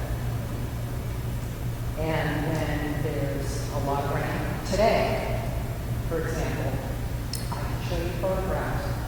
Again, we have the water table rises, we have water in the back, and that whole wetlands area that's on the town maps encroaches and spreads north and west, right through, all the way up to where your wetlands are delineated there. And I'm concerned, as I said, that with this development, there's going to be runoff. Where's it going to go? Everything comes right down to me. Well, I'll address that a couple different ways. The A&R lots, this area has house and garage on it, so there wouldn't be a lot more clearing involved there. This lot would get cleared where it hasn't been yet to accommodate a house. But the bulk of the tree clearing would happen, at least 14 lots, obviously. It all drains back to the stormwater management area, and anytime you do any kind of development, site plan or subdivision development, we're under requirements by town bylaws and by the stormwater standards by the state to control our runoff. So what we need to, we're several things we have to worry about, water quality and infiltration and whatnot, but the big one you're talking about is making sure that we're not putting any more water into that wetland area. It's going to cause you a problem peak times for flooding, and we're not allowed to do that. So we have to contain or maintain on our site in order to control that runoff so it doesn't have an adverse impact. Okay, so What happens in that wetland area, and that's part of our calculations that we'll go through now. I have great faith in Mark Wetzel to work with the state to get that culvert fixed, and that certainly is going to make a big difference in that. Will alleviate the problem. Obviously, it was designed there for a reason, that's supposed to be doing this so that you don't get that kind of back. Okay. And I understand that, based on what you just said, that the lot that you have there for future use,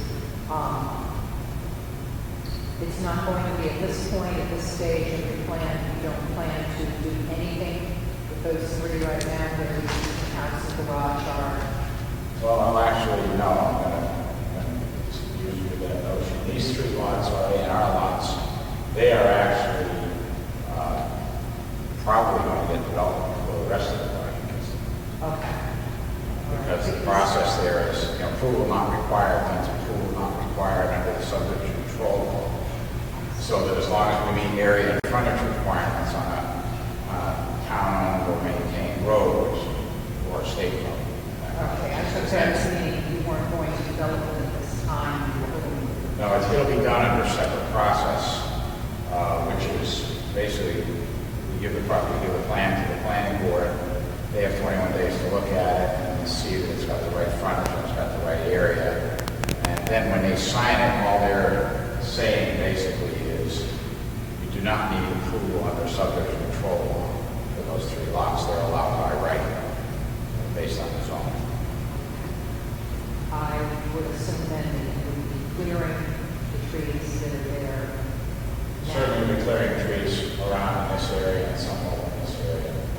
But as I said, there's a house here, there's a garage here already. Right.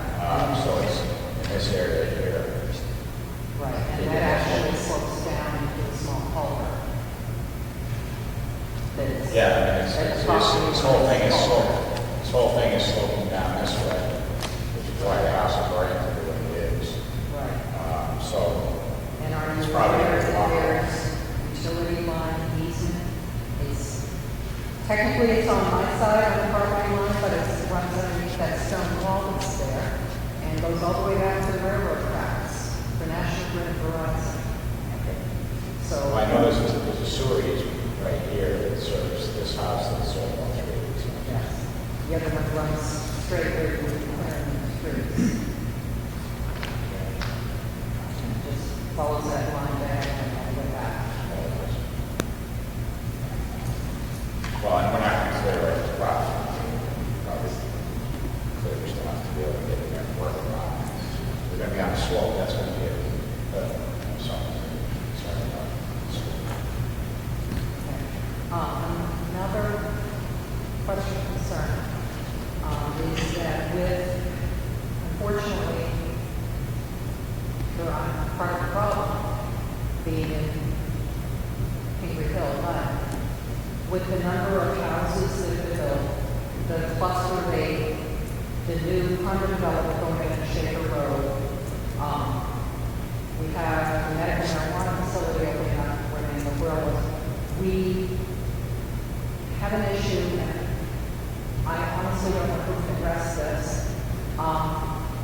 The traffic there has gotten very, very heavy, and to my knowledge and memory, which goes back far longer than I care to admit, I don't believe that the speed limit has been reevaluated or that the state's reevaluated that section of road. We've had a number of near misses, accidents. I actually witnessed, and fortunately was not hit myself, standing in my mailbox while someone came speeding over the hill right in front of this lot next door and took out the front end of the mail truck.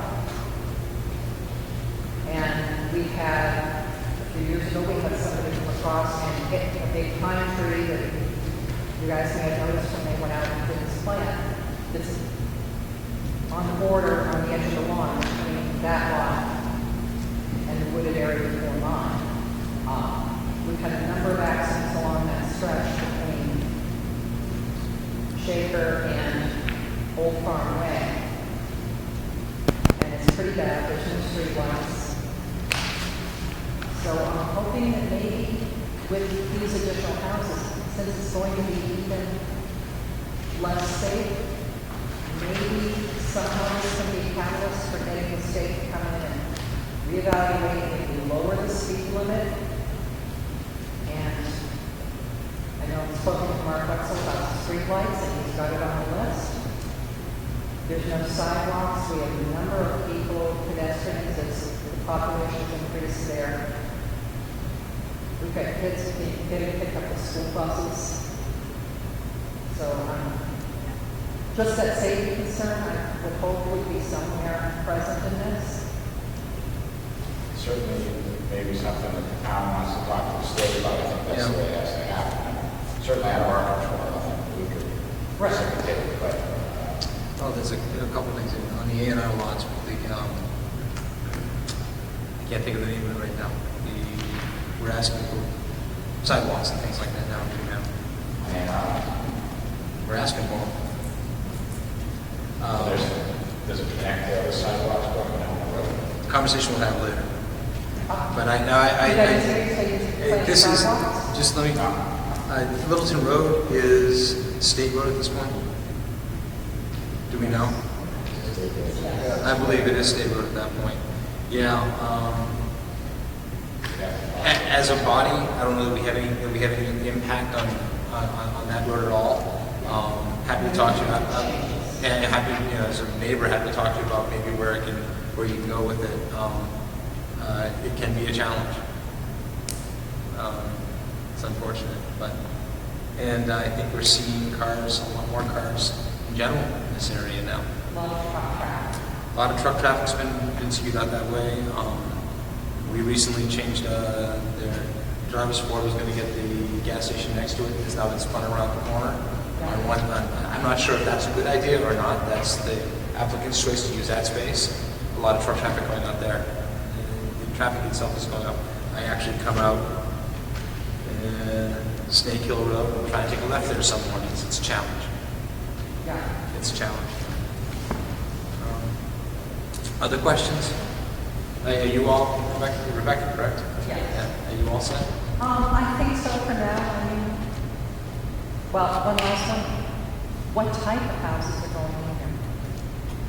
Are they single family? Yes, Okay. that much I can. Sorry. I have a question. Go ahead, please. How did you hear about the hearing this evening? I happen to see it posted on the town Facebook page. Meetings posting for tonight. Town of Ayer? No, the Facebook page. The Yeah, town's Town Facebook Fair, page. yes. The community, your community? There was a Facebook page for the town of Ayer. The town's Facebook page? They post the meeting agendas, usually a day or so, day of or a day or so before. I saw it about 7 this morning. It got Yeah. posted. She's really good about throwing off first thing in the morning. I can see the Board of Health ones, all that stuff, yeah. It's actually worth the look. I know where my wife's going to be some nights. I'll be honest, I've been watching it because I suspected something was up when last spring I looked out my bathroom window and there was some guy with a machete walking along my fence. And I went out and questioned and said, "Who are you?" One of your guys? Made a call down to Air PD because it was a little nerve-wracking to see some stranger out there. You said Kyle's with a machete, right? Yeah, he likes his machines. Yeah.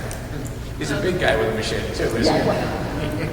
I figured he was wearing orange, so he probably wanted to be noticed, but, Yeah.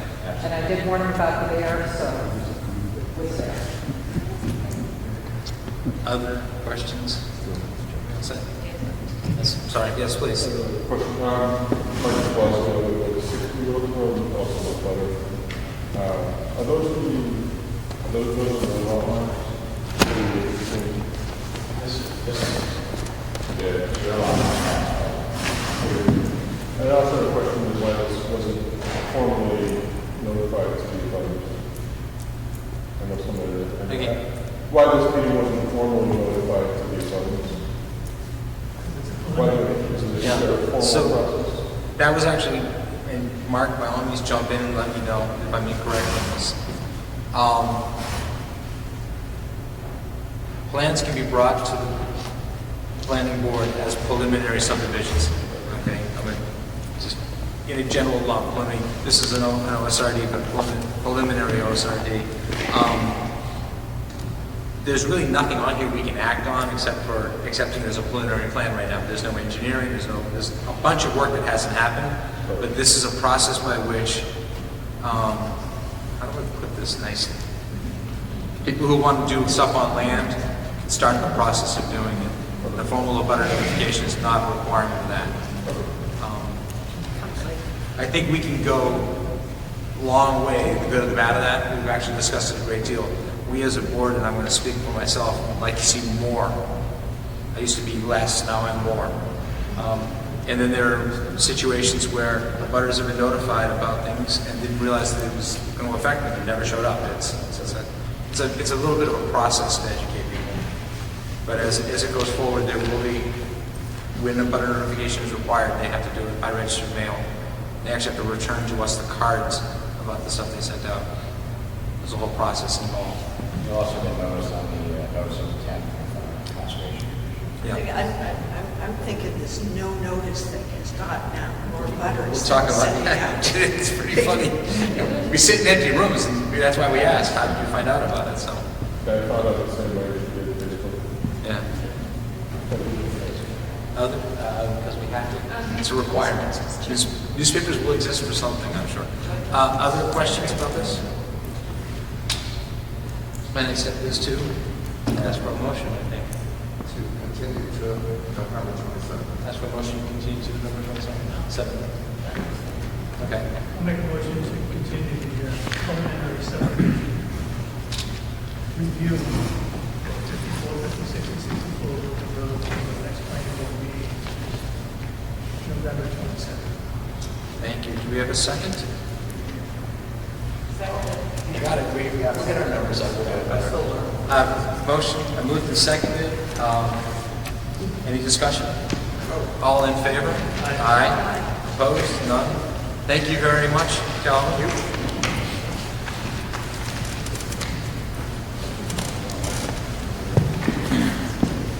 Can I ask for a moment? Yeah, would it be okay with people if we just take a minute to spend?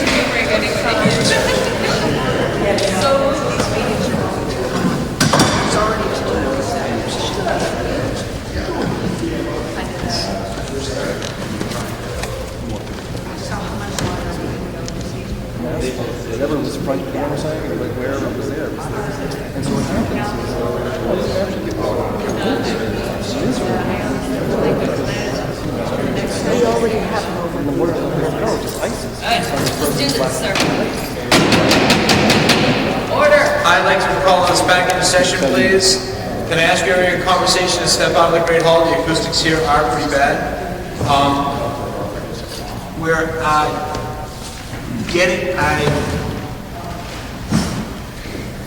going to do a little bit of work on the agenda with the board's approval, please.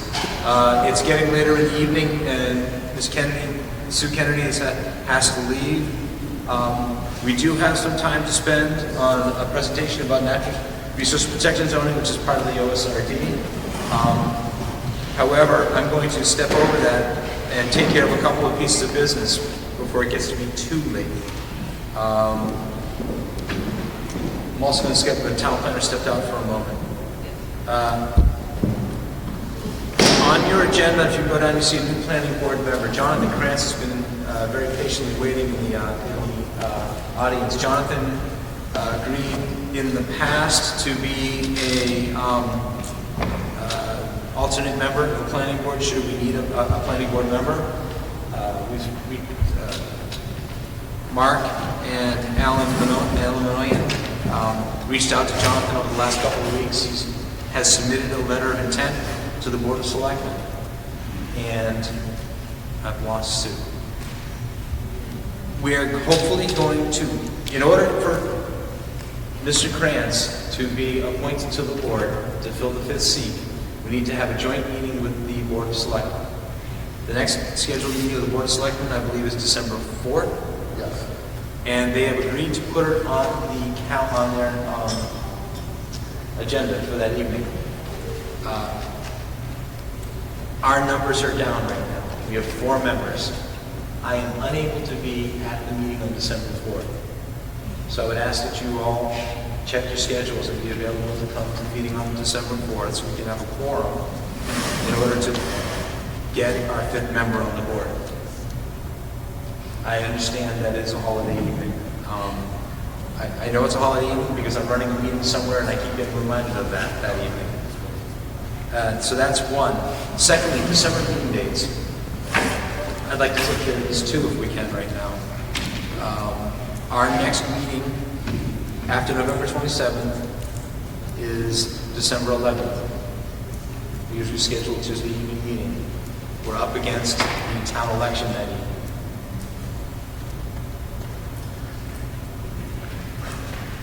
Is there a possibility for us to find another date around that night that would work?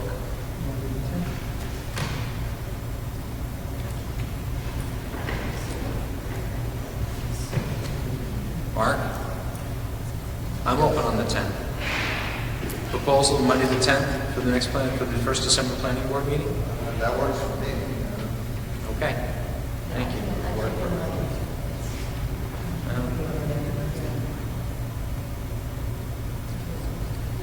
Is there, with the holidays and everything, I'd like to shoot for the 10th if possible. Heather, we'll have to figure it out. Okay, let's see if we can't get the selectmen's room downstairs, because the acoustics there are much better, and it's much easier for us to follow up on. Okay? 6:15 on Monday evening the 10th. Thank you very much.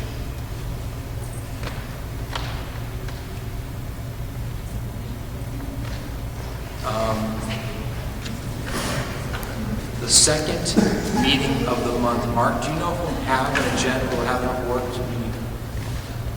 Our second meeting is on December 25th. That's not going to work. I'm not going to ask people to come to work on the 24th. Let's as we approach the 10th, let's leave the second meeting date open at this point and see if anything comes up for it. Excuse me, Fair Jeff. enough. Board of Health meets on the 10th of December. I can't hear you. Board of Health. Then let's at least see if we can find a place. Board of Health meets, Downstairs. okay. Yeah. But that's the only meeting that evening, correct? I don't know. Okay.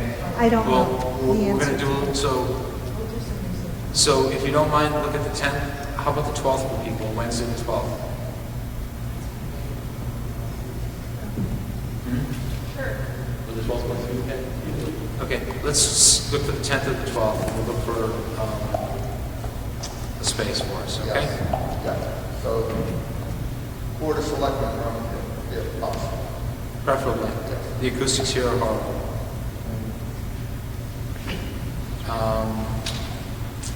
Mark, we're going to skip over your announcements unless you got anything critical. Nope, nothing critical. Okay. Jonathan, you're welcome to stay if you'd like. What we're going to do next, under new business, do we have anything under new business this evening? New business last month. It's interesting that Mr. Jones is making comments.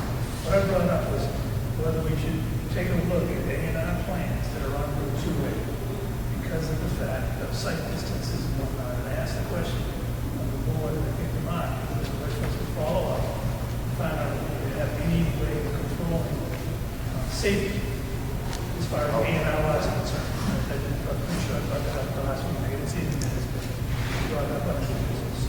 So I'd like to bring that up again, because especially as you pointed out to us, Mrs. Jones, it is a problem where we typically have to sign off on an A&R lot. But if we have an A&R lot that's in a hazardous place where there's no site distance, I don't know if we have any control of that. But I'd like to get someone else to weigh in on Control or input? our input or anything. Yeah, well, I'll look into that. We'll carry that over to the next meeting. That was all. We've been focusing on form-based zoning here in town, but things that we can do for traffic calming. We're going to get these A&Rs continually. It's going to be. A2 zone especially, but it's small. Yep. Mr. Chairman? Yes, Mr. So Goldsmith? my thought would be, probably can't do anything for the A&R process, but you certainly don't, every driver connected to the street have to get a guardrail opening permit. So, Yeah. That's the process, that's why they have the process. But the driveway opening permit comes from the town. Usually the advice and the driving. That's another, well, actually, just changed. That town meeting just changed. What, do you guys know? You got the zoning bylaw, replaced it with rules and regulations bylaw. At the most recent town meeting. But I think he's going to keep the same requirements are going to fade into the rules and regulations. But it would seem like the driveway connection is the question that one answers where you have the site distance. But in particular, the A&Rs that are already done, Yeah. just go the slope there. Oh, it's crazy. Boom. It's crazy. Someone's going to, maybe there's nothing you can do with it. Well, Yeah, I don't know if they can tell you you can't. Well, They might be able to tell you how much to cut back and where the site distance is. my last meeting, we no longer allow plantings within certain distances of the road just because the mature plantings were causing sightline difficulties. But the other side of the coin is you have an AR coming to you and you don't grant them an opening to the road, you're effectively holding them up. Yeah, you probably can't do that. Probably can't do that, exactly. But you can give him what he's got to do and Yeah. this connection to make it as safe as possible. Exactly. That probably will require us to have a conversation with the DPW also on that. The road opening after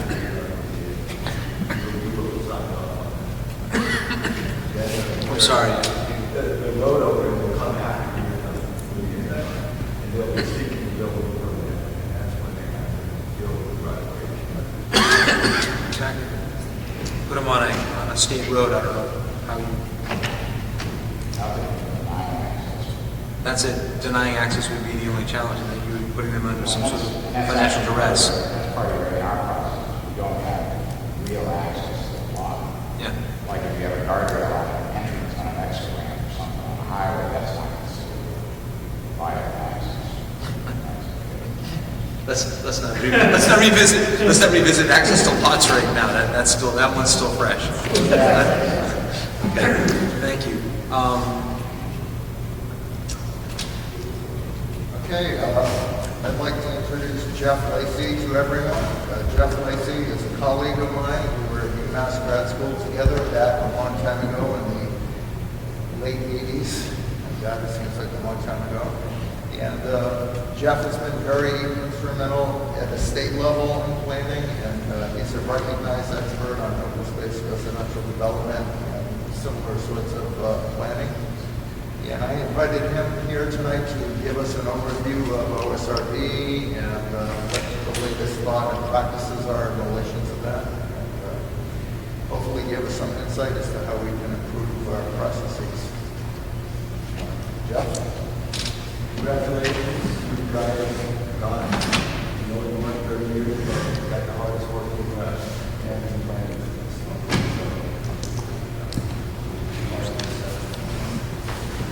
But a diligence, intelligence,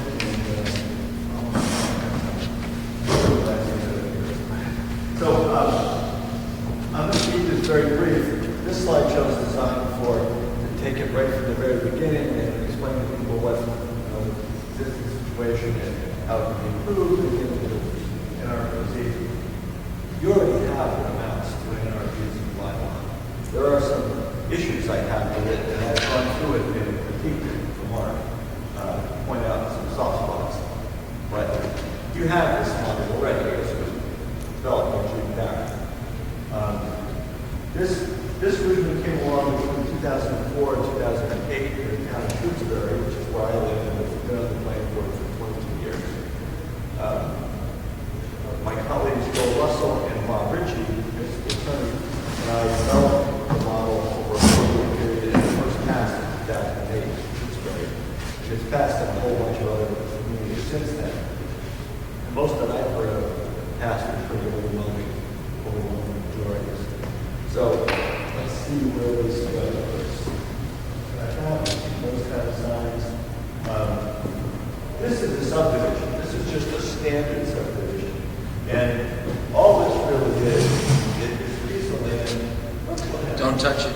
Oh, actually touching it moves it forward. So It does. Yeah. That's interesting. So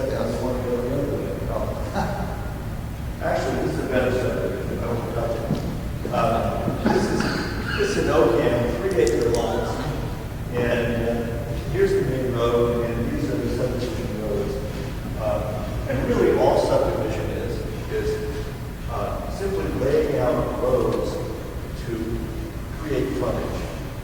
Because the number of lots you get is directly related to the amount of frontage. You have to have the area, but more importantly, you have to have the frontage. So you're going to see a lot of road length. Because the longer your roads, the more frontage, the more lots. The more lots, the more profits. So that's a subdivision of 3+ acre lots in Oakland. Pretty typical. That's the way roads going in. 5 acre lots. But preserve the rural character of the sports farm in New York State. Didn't really work. Then why build those homes? But go ahead. Large. Curvilinear roads with final village with curvilinear roads with single arterials. It's real simple. These are all piano key lots. They Yeah. go way back. So, didn't work. As opposed to pork chop lots we just saw. In fact, those houses are right there. Yep. The old racetrack is back there. There's a lot of them right down through there. I get too weird. Ooh. It's okay. Okay, anyway, this is in Massachusetts, and it just shows a typical subdivision. Here's the existing roads, A&R lots on the front. This is under construction.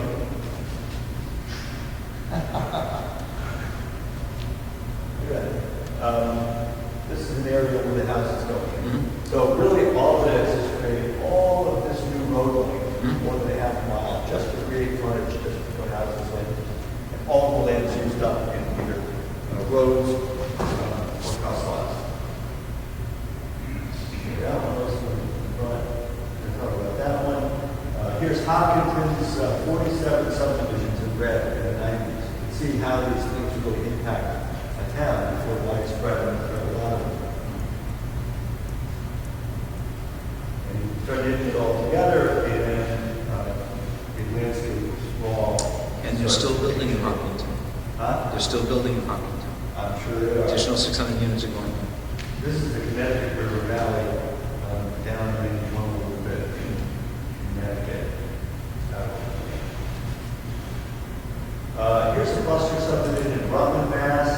Not a great design. I have to admit, I wrote them a while ago, many years ago, and I never liked it. This is a little bit of the open space right up in the front. Here's the overall plan. It goes around like that. That's the property and yard plan. The green is the open space. It's certainly better than a conventional plan, but still, the open lands are peripheral. They're where water flows and where wetlands are. The flow can get developed anyway. They're narrow strips, not contiguous, not the best layout, but still a little better than conventional. Some clusters are very nice. This is kind of an urban one in Belchertown called Dana Woods. Beautiful 2 or 3 acre common in the middle. I mean, that's most of the open space of that common. In this kind of setting, it's wonderful. It's not forestry, it's not agriculture, it's not habitat necessarily of this world, but it's wonderful for kids, and it's a good example of this genre. So, my colleagues and I felt we need a little more for Massachusetts. So something that went beyond conventional subdivision and beyond cluster. So we created this thing called NRPZ. And the pedigree of NRPZ has elements of cluster zoning because you do get permanent conservation land along with smaller clusters of housing. And also elements of large lot zoning because it is basically a low density approach. It could be regarded as a down zone. The most interesting part of it is the way that all of it is calculated is by formula. It's called a fixed area ratio zoning, area-based formula. We'll see how that works very shortly. So here's the common elements of NRPZ. So when I say NRPZ, I'm really talking about your OSRD too, because you have most of this. It's by right, associated with subdivision approval. If you deviate from what's laid out in there, then you do it by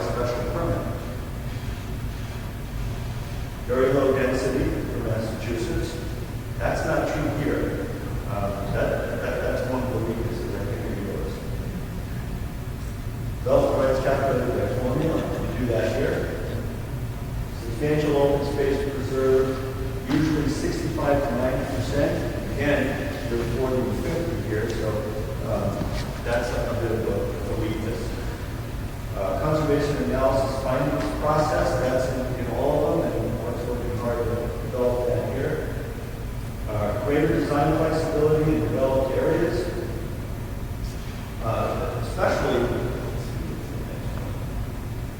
especially since there are no real setbacks, no front, side, and rear setbacks. So you can do a lot more with houses and property lines.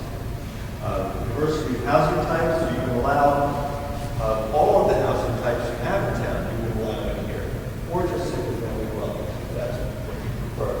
In my town, we put all of our housing types in there. Shared driveways, we have a shared driveway provision, and it's encouraged to use with these. Urban density bonuses, options, you have that here. In TDR, transfer development rights, which you don't have here. That's the ability to take development rights from remote parcels that might not even be associated with one you're developing and import the rights in at ratios that make sense. So here's an example, about 100 acres of property. Town road runs along here, field up here, existing house, a couple of existing A&R houses, Lindenau road frontage, stream corridor in the back, steep in the center, old trail running through it, a large block of forest.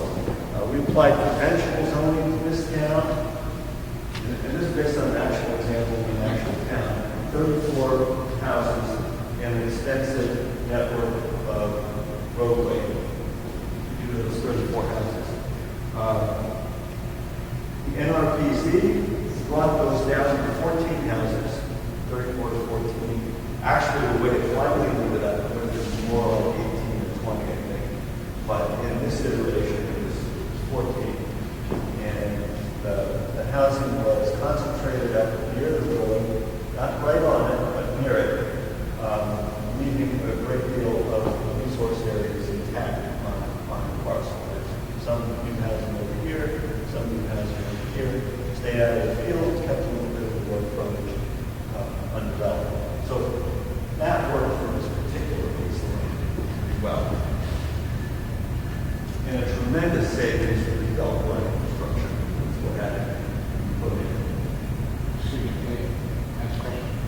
So in that example that you just gave, was that advantageous to the developer or the landowner as well? Did it work for them, or did it take a significant chunk of their value from the plan? It's hypothetical, so Okay, so can't say with certainty. We have some other ones that have been built that will show you, but it kind of comes down to a calculus between how much do you want to fight, to build that, how much do you want to handle with Concom, and dealing with drainage, and dealing with butters, and actually putting in all of this road. In this case,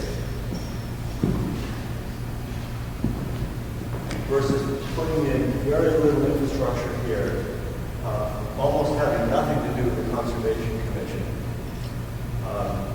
having all your development rights calculated out by formula, and having it all done by right. So I understand that. I mean, Yeah. but you're talking to an engineer who gets paid to do all that stuff that you Yeah. think how much they want to do, so that's not an impediment in my mind. But Yeah. I guess that what I'm hoping to hear today is that there's ways to do this where it's advantageous for everybody, wins. Yeah. Where you're not crushing one guy's property value in order to save land for the rest of the towns. I'm hoping that's the kind of Well, focus. let's keep moving along. We've got some other slides to address that. Here's another piece of land in Wendell, about 60 acres altogether. Around here, here's the road. Conventional.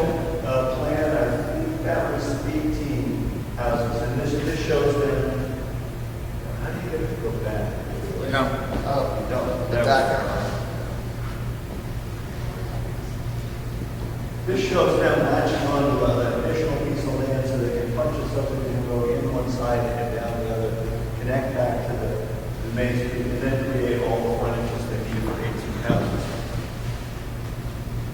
Here was and this was using the bylaw that they developed and later passed. So everybody in town saw this, all the landowners saw this, added it up, checked it twice, and voted for it. Here we have 12 houses off a small road that comes in, divides around a wooded common.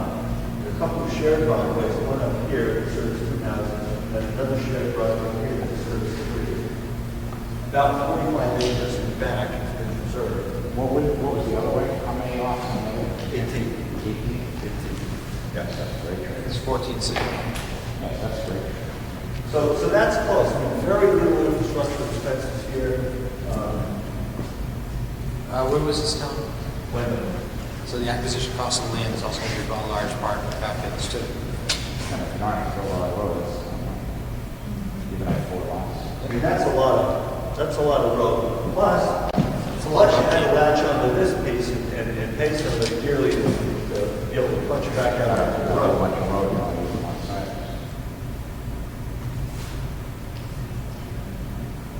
So, the basic formulas that are used, I won't spend a long time, but first you can do these in any order. You can do the preserved land first, sort of like the random art method. I like to get right to the dwelling units. Take the gross parcel areas, subtract all of the constrained land away from that, and you divide by a select divisor. Here you've got the underlying lot sizes, which I think are too small. Most of those advisors are more, they're the order of 3 to 7.5. You make that division, add in any density bonuses to the PDR, and that tells you how many dwelling units. There's no fighting about it, there's no drawing all kinds of plans with roads going here and there, creating lots and frontages and stuff, and arguing whether they're viable or not. You just do it by formula, and then preserve land, gross project area multiplied by the required percentage, 0.65 and 0.90. Here would be 0.40 and 0.50, and that just tells you how much has to be preserved. And then the developable land is what's left.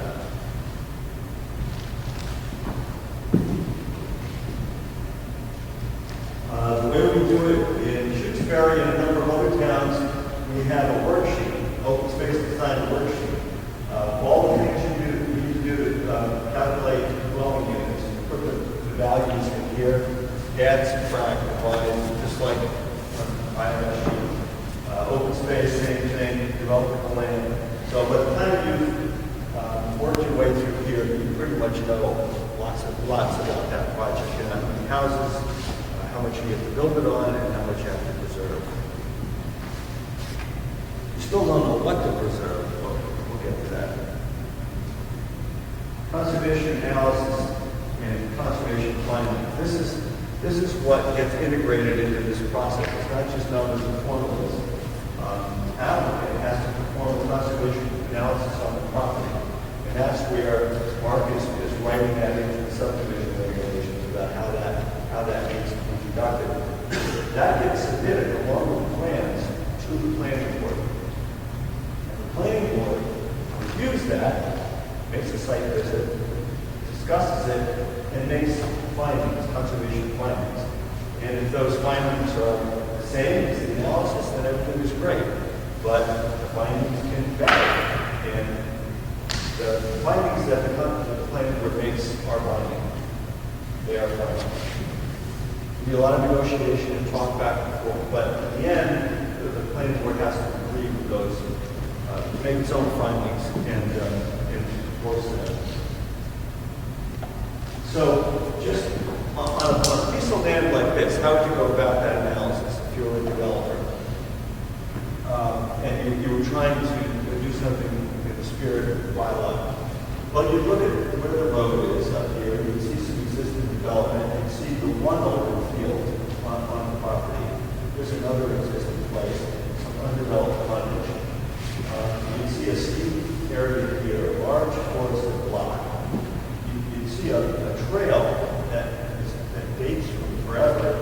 People still use to come across here. Even wildlife use it.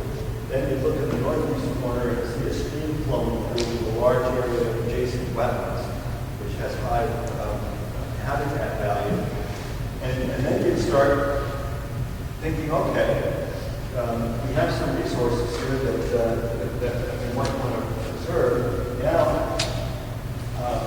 where might we put development so that we can have both preserved resources and the required number of housing units? And that's how this plan came to be. It really saves most of those resources. You still have some roadside that's undeveloped. The field remains a field. The development is fairly close to the road, so you still have a large block of forest land. It's a little more compressed than it used to be, but it's still a large block. The trail doesn't need to be messed with. That stays. The slopey areas, you don't go near them. All the problems with slopes, you just don't even have to go there. And then everything is a long, long ways from the wetlands and the stream. And, you're out of the jurisdiction of the Concom, you're not really dealing with it. So that's how a conservation analysis and plans would go. And,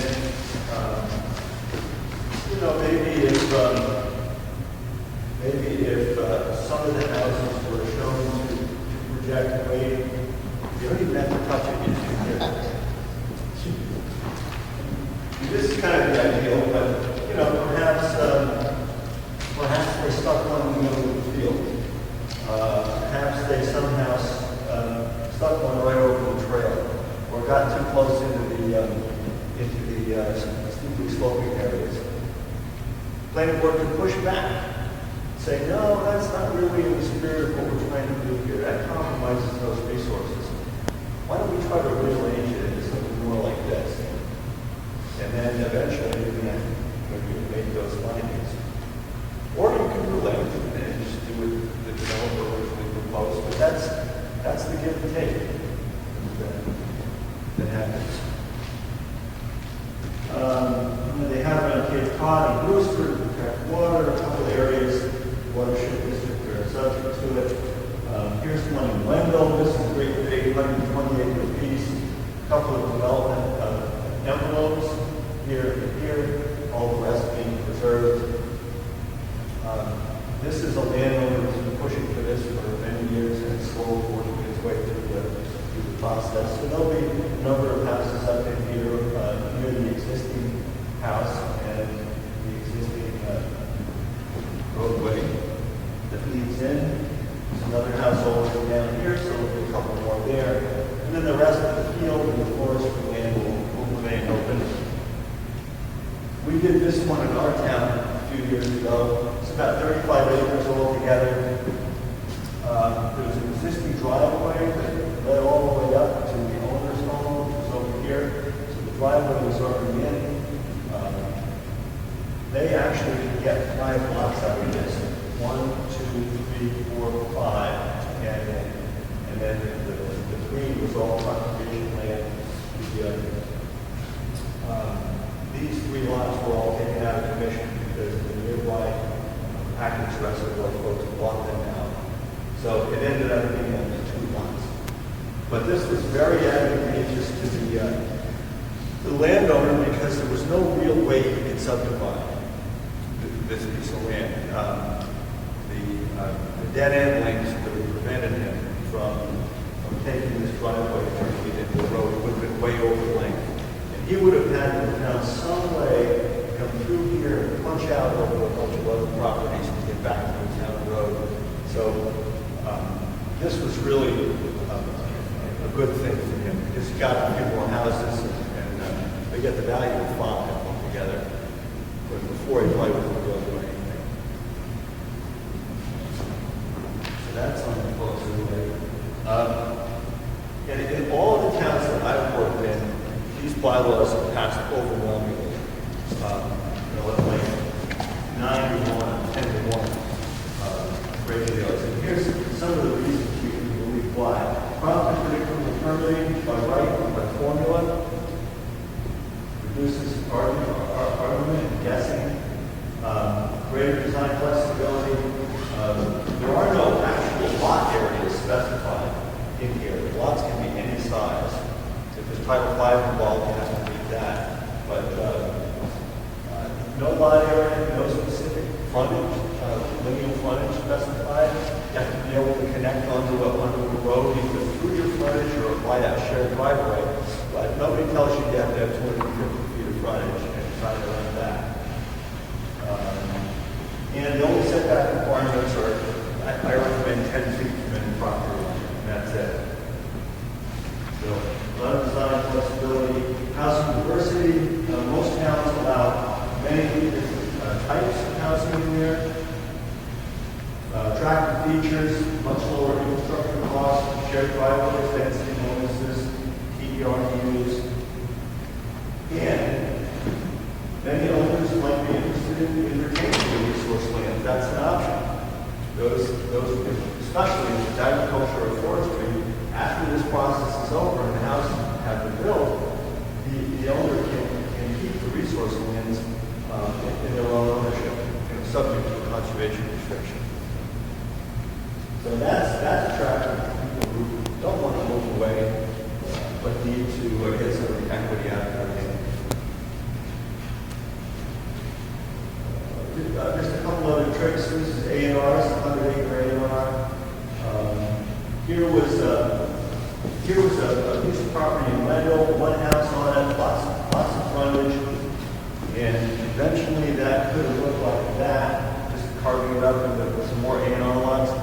But Wendell has a strong incentive to use the NRPZ even for A&R, because if you don't, it takes you forever to build the houses. You only build one every 10 years. They put in a strong incentive to use the NRPZ. And this one turned out just great. All those 3 additional houses are stuck on the existing driveway, which becomes a shared driveway.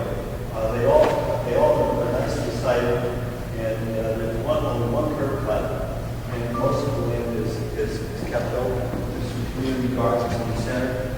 The landowner liked this one so much, he said he's probably going to do it. He just let us use his land, and he ended up building the plan. Here's another gimmick called flexible frontage. This is something you can do to A&R, rearrange A&R lots. Here's 3 in my town. And then through this process, and it really involves granting a waiver to frontage requirements and the use of the shared driveway. This gives the developer an extra unit, perhaps in this case, but instead of 3 curb cuts on the road and disturbing the existing trail that comes through, it could be 1 shared driveway, so 1 curb cut, and add a house. It would basically be kept development off of 1 half of this, the half that has the wildlife trail in it. Sure, you can get an extra house, but in some cases it would be worth it. So this house has the frontage right down here. This house has reduced frontage down here. This house has frontage that comes all the way down over here. And this one has no frontage anywhere. It's an empty space, which is served by the shared driveway. But if you had that option and somebody presented it to you, you could certainly compare it. Yeah. You could compare it with that. So, question on that.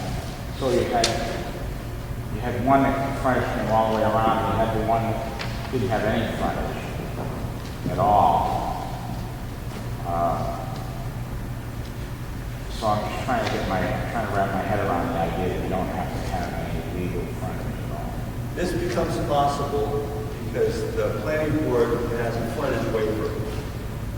It can waive frontage.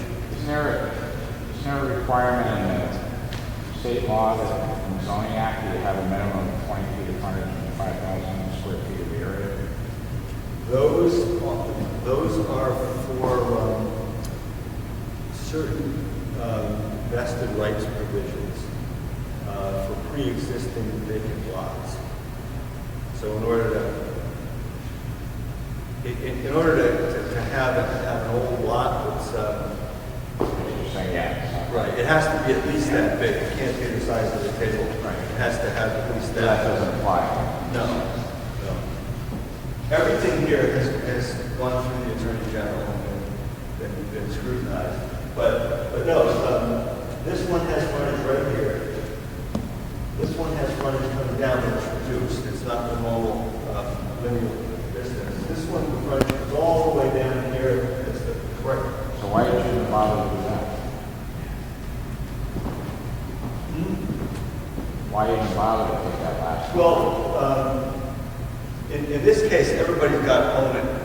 Everybody's got to own this. The whole parcel? Yeah, it's not a cluster. Everyone's going to own every bit of this. So we had to divide it up and then who's going to own what. So that left this one with no frontage. So you're blowing away the whole idea of legal road frontage. You're also effectively negating zoning. Well, this is zoning. This is the zoning. Where, yeah, you're negating any underlying zoning districts. 2A1, that all.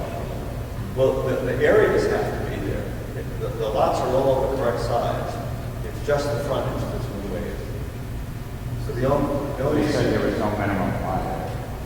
that's in the NRPC. I skipped on to new techniques. Just a couple of, yeah, these are a couple of new techniques that are after the NRPC. They're easy to do. But the entire thing is owned by people.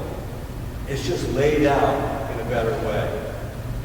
Is this supposed to be simple ownership, or is these HOAs?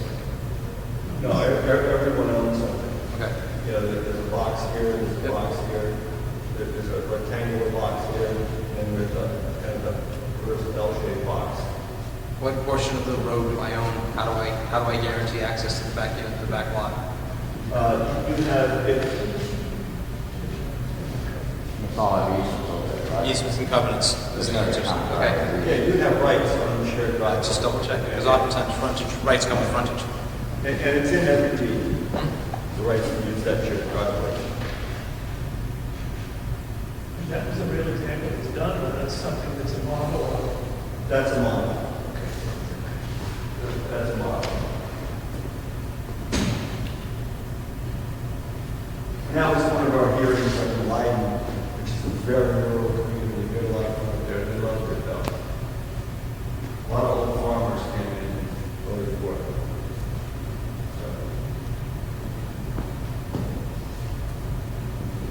That's the info. None of this is correct. That's my old work number, that's my old work number, that's my old home number. That one still works. And then Joel Russell's information is correct. Oh, thanks very much, Jeff. Thanks for rocking through that. It's getting late. I appreciate it. I told him to watch the glazed over eyes. He couldn't see yours, Ken.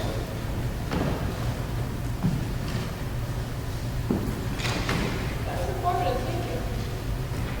Yes, and actually, Jeff sent me a handout that I can actually print it out for the board.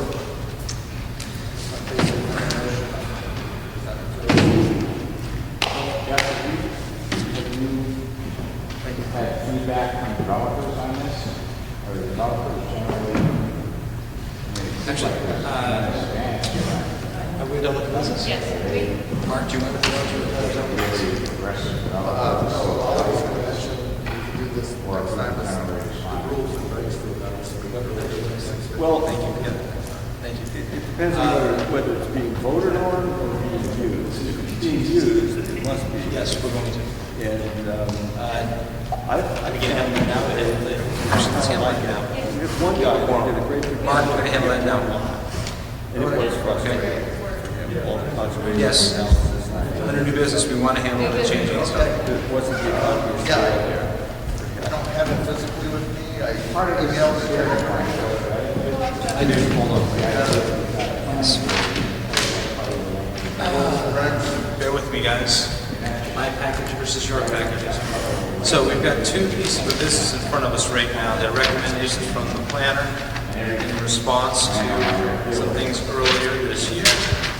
And maybe the last page I saw, here we go.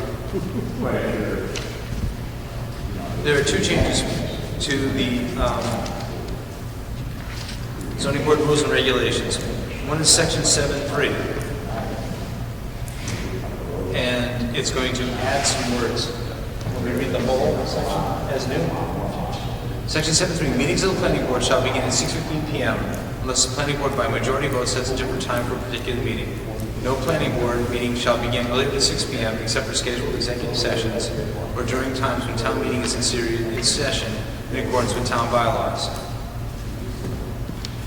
Executive sessions and meetings held during town meeting sessions may begin at 6:15 p.m. That is the old language. The recommendation is to insert the language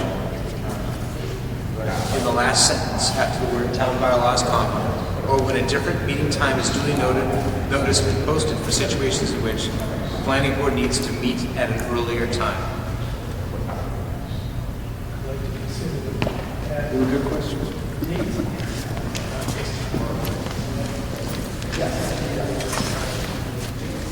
Okay.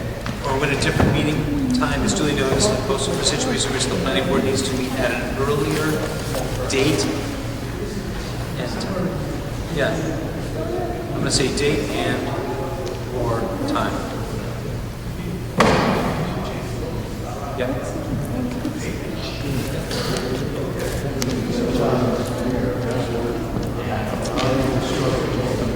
I accept that.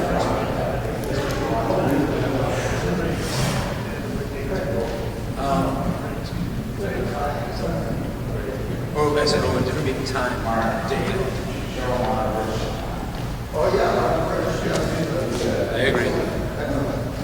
So the new one will say section 7.3, meetings of the planning board shall begin at 6:15 p.m. unless the planning board by majority vote sets a different time for a particular meeting.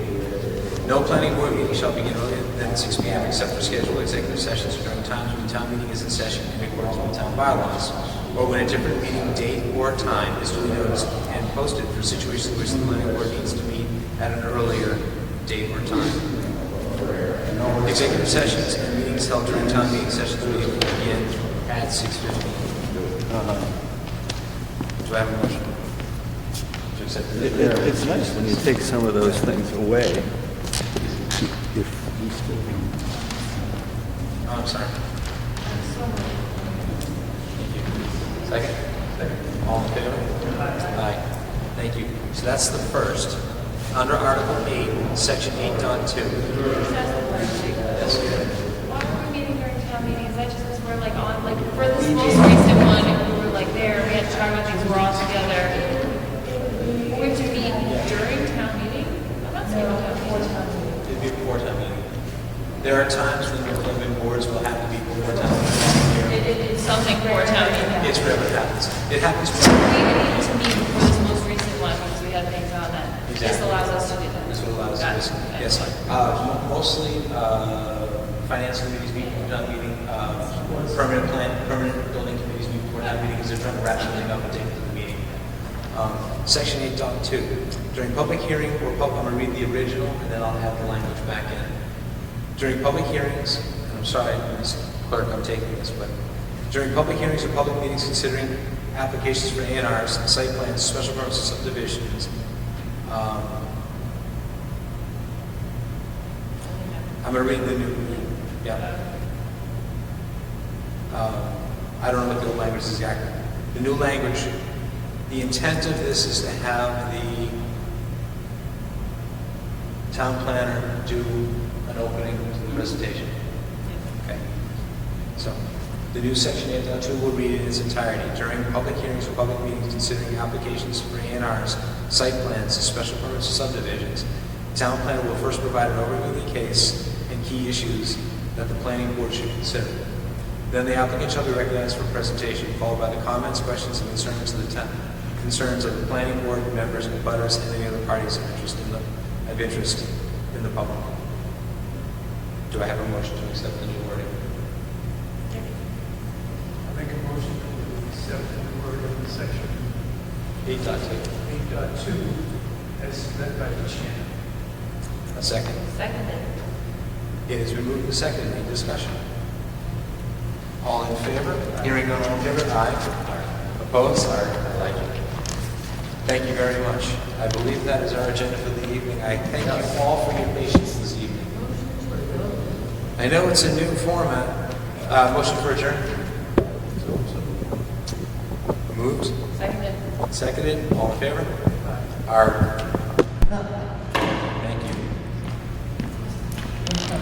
Right.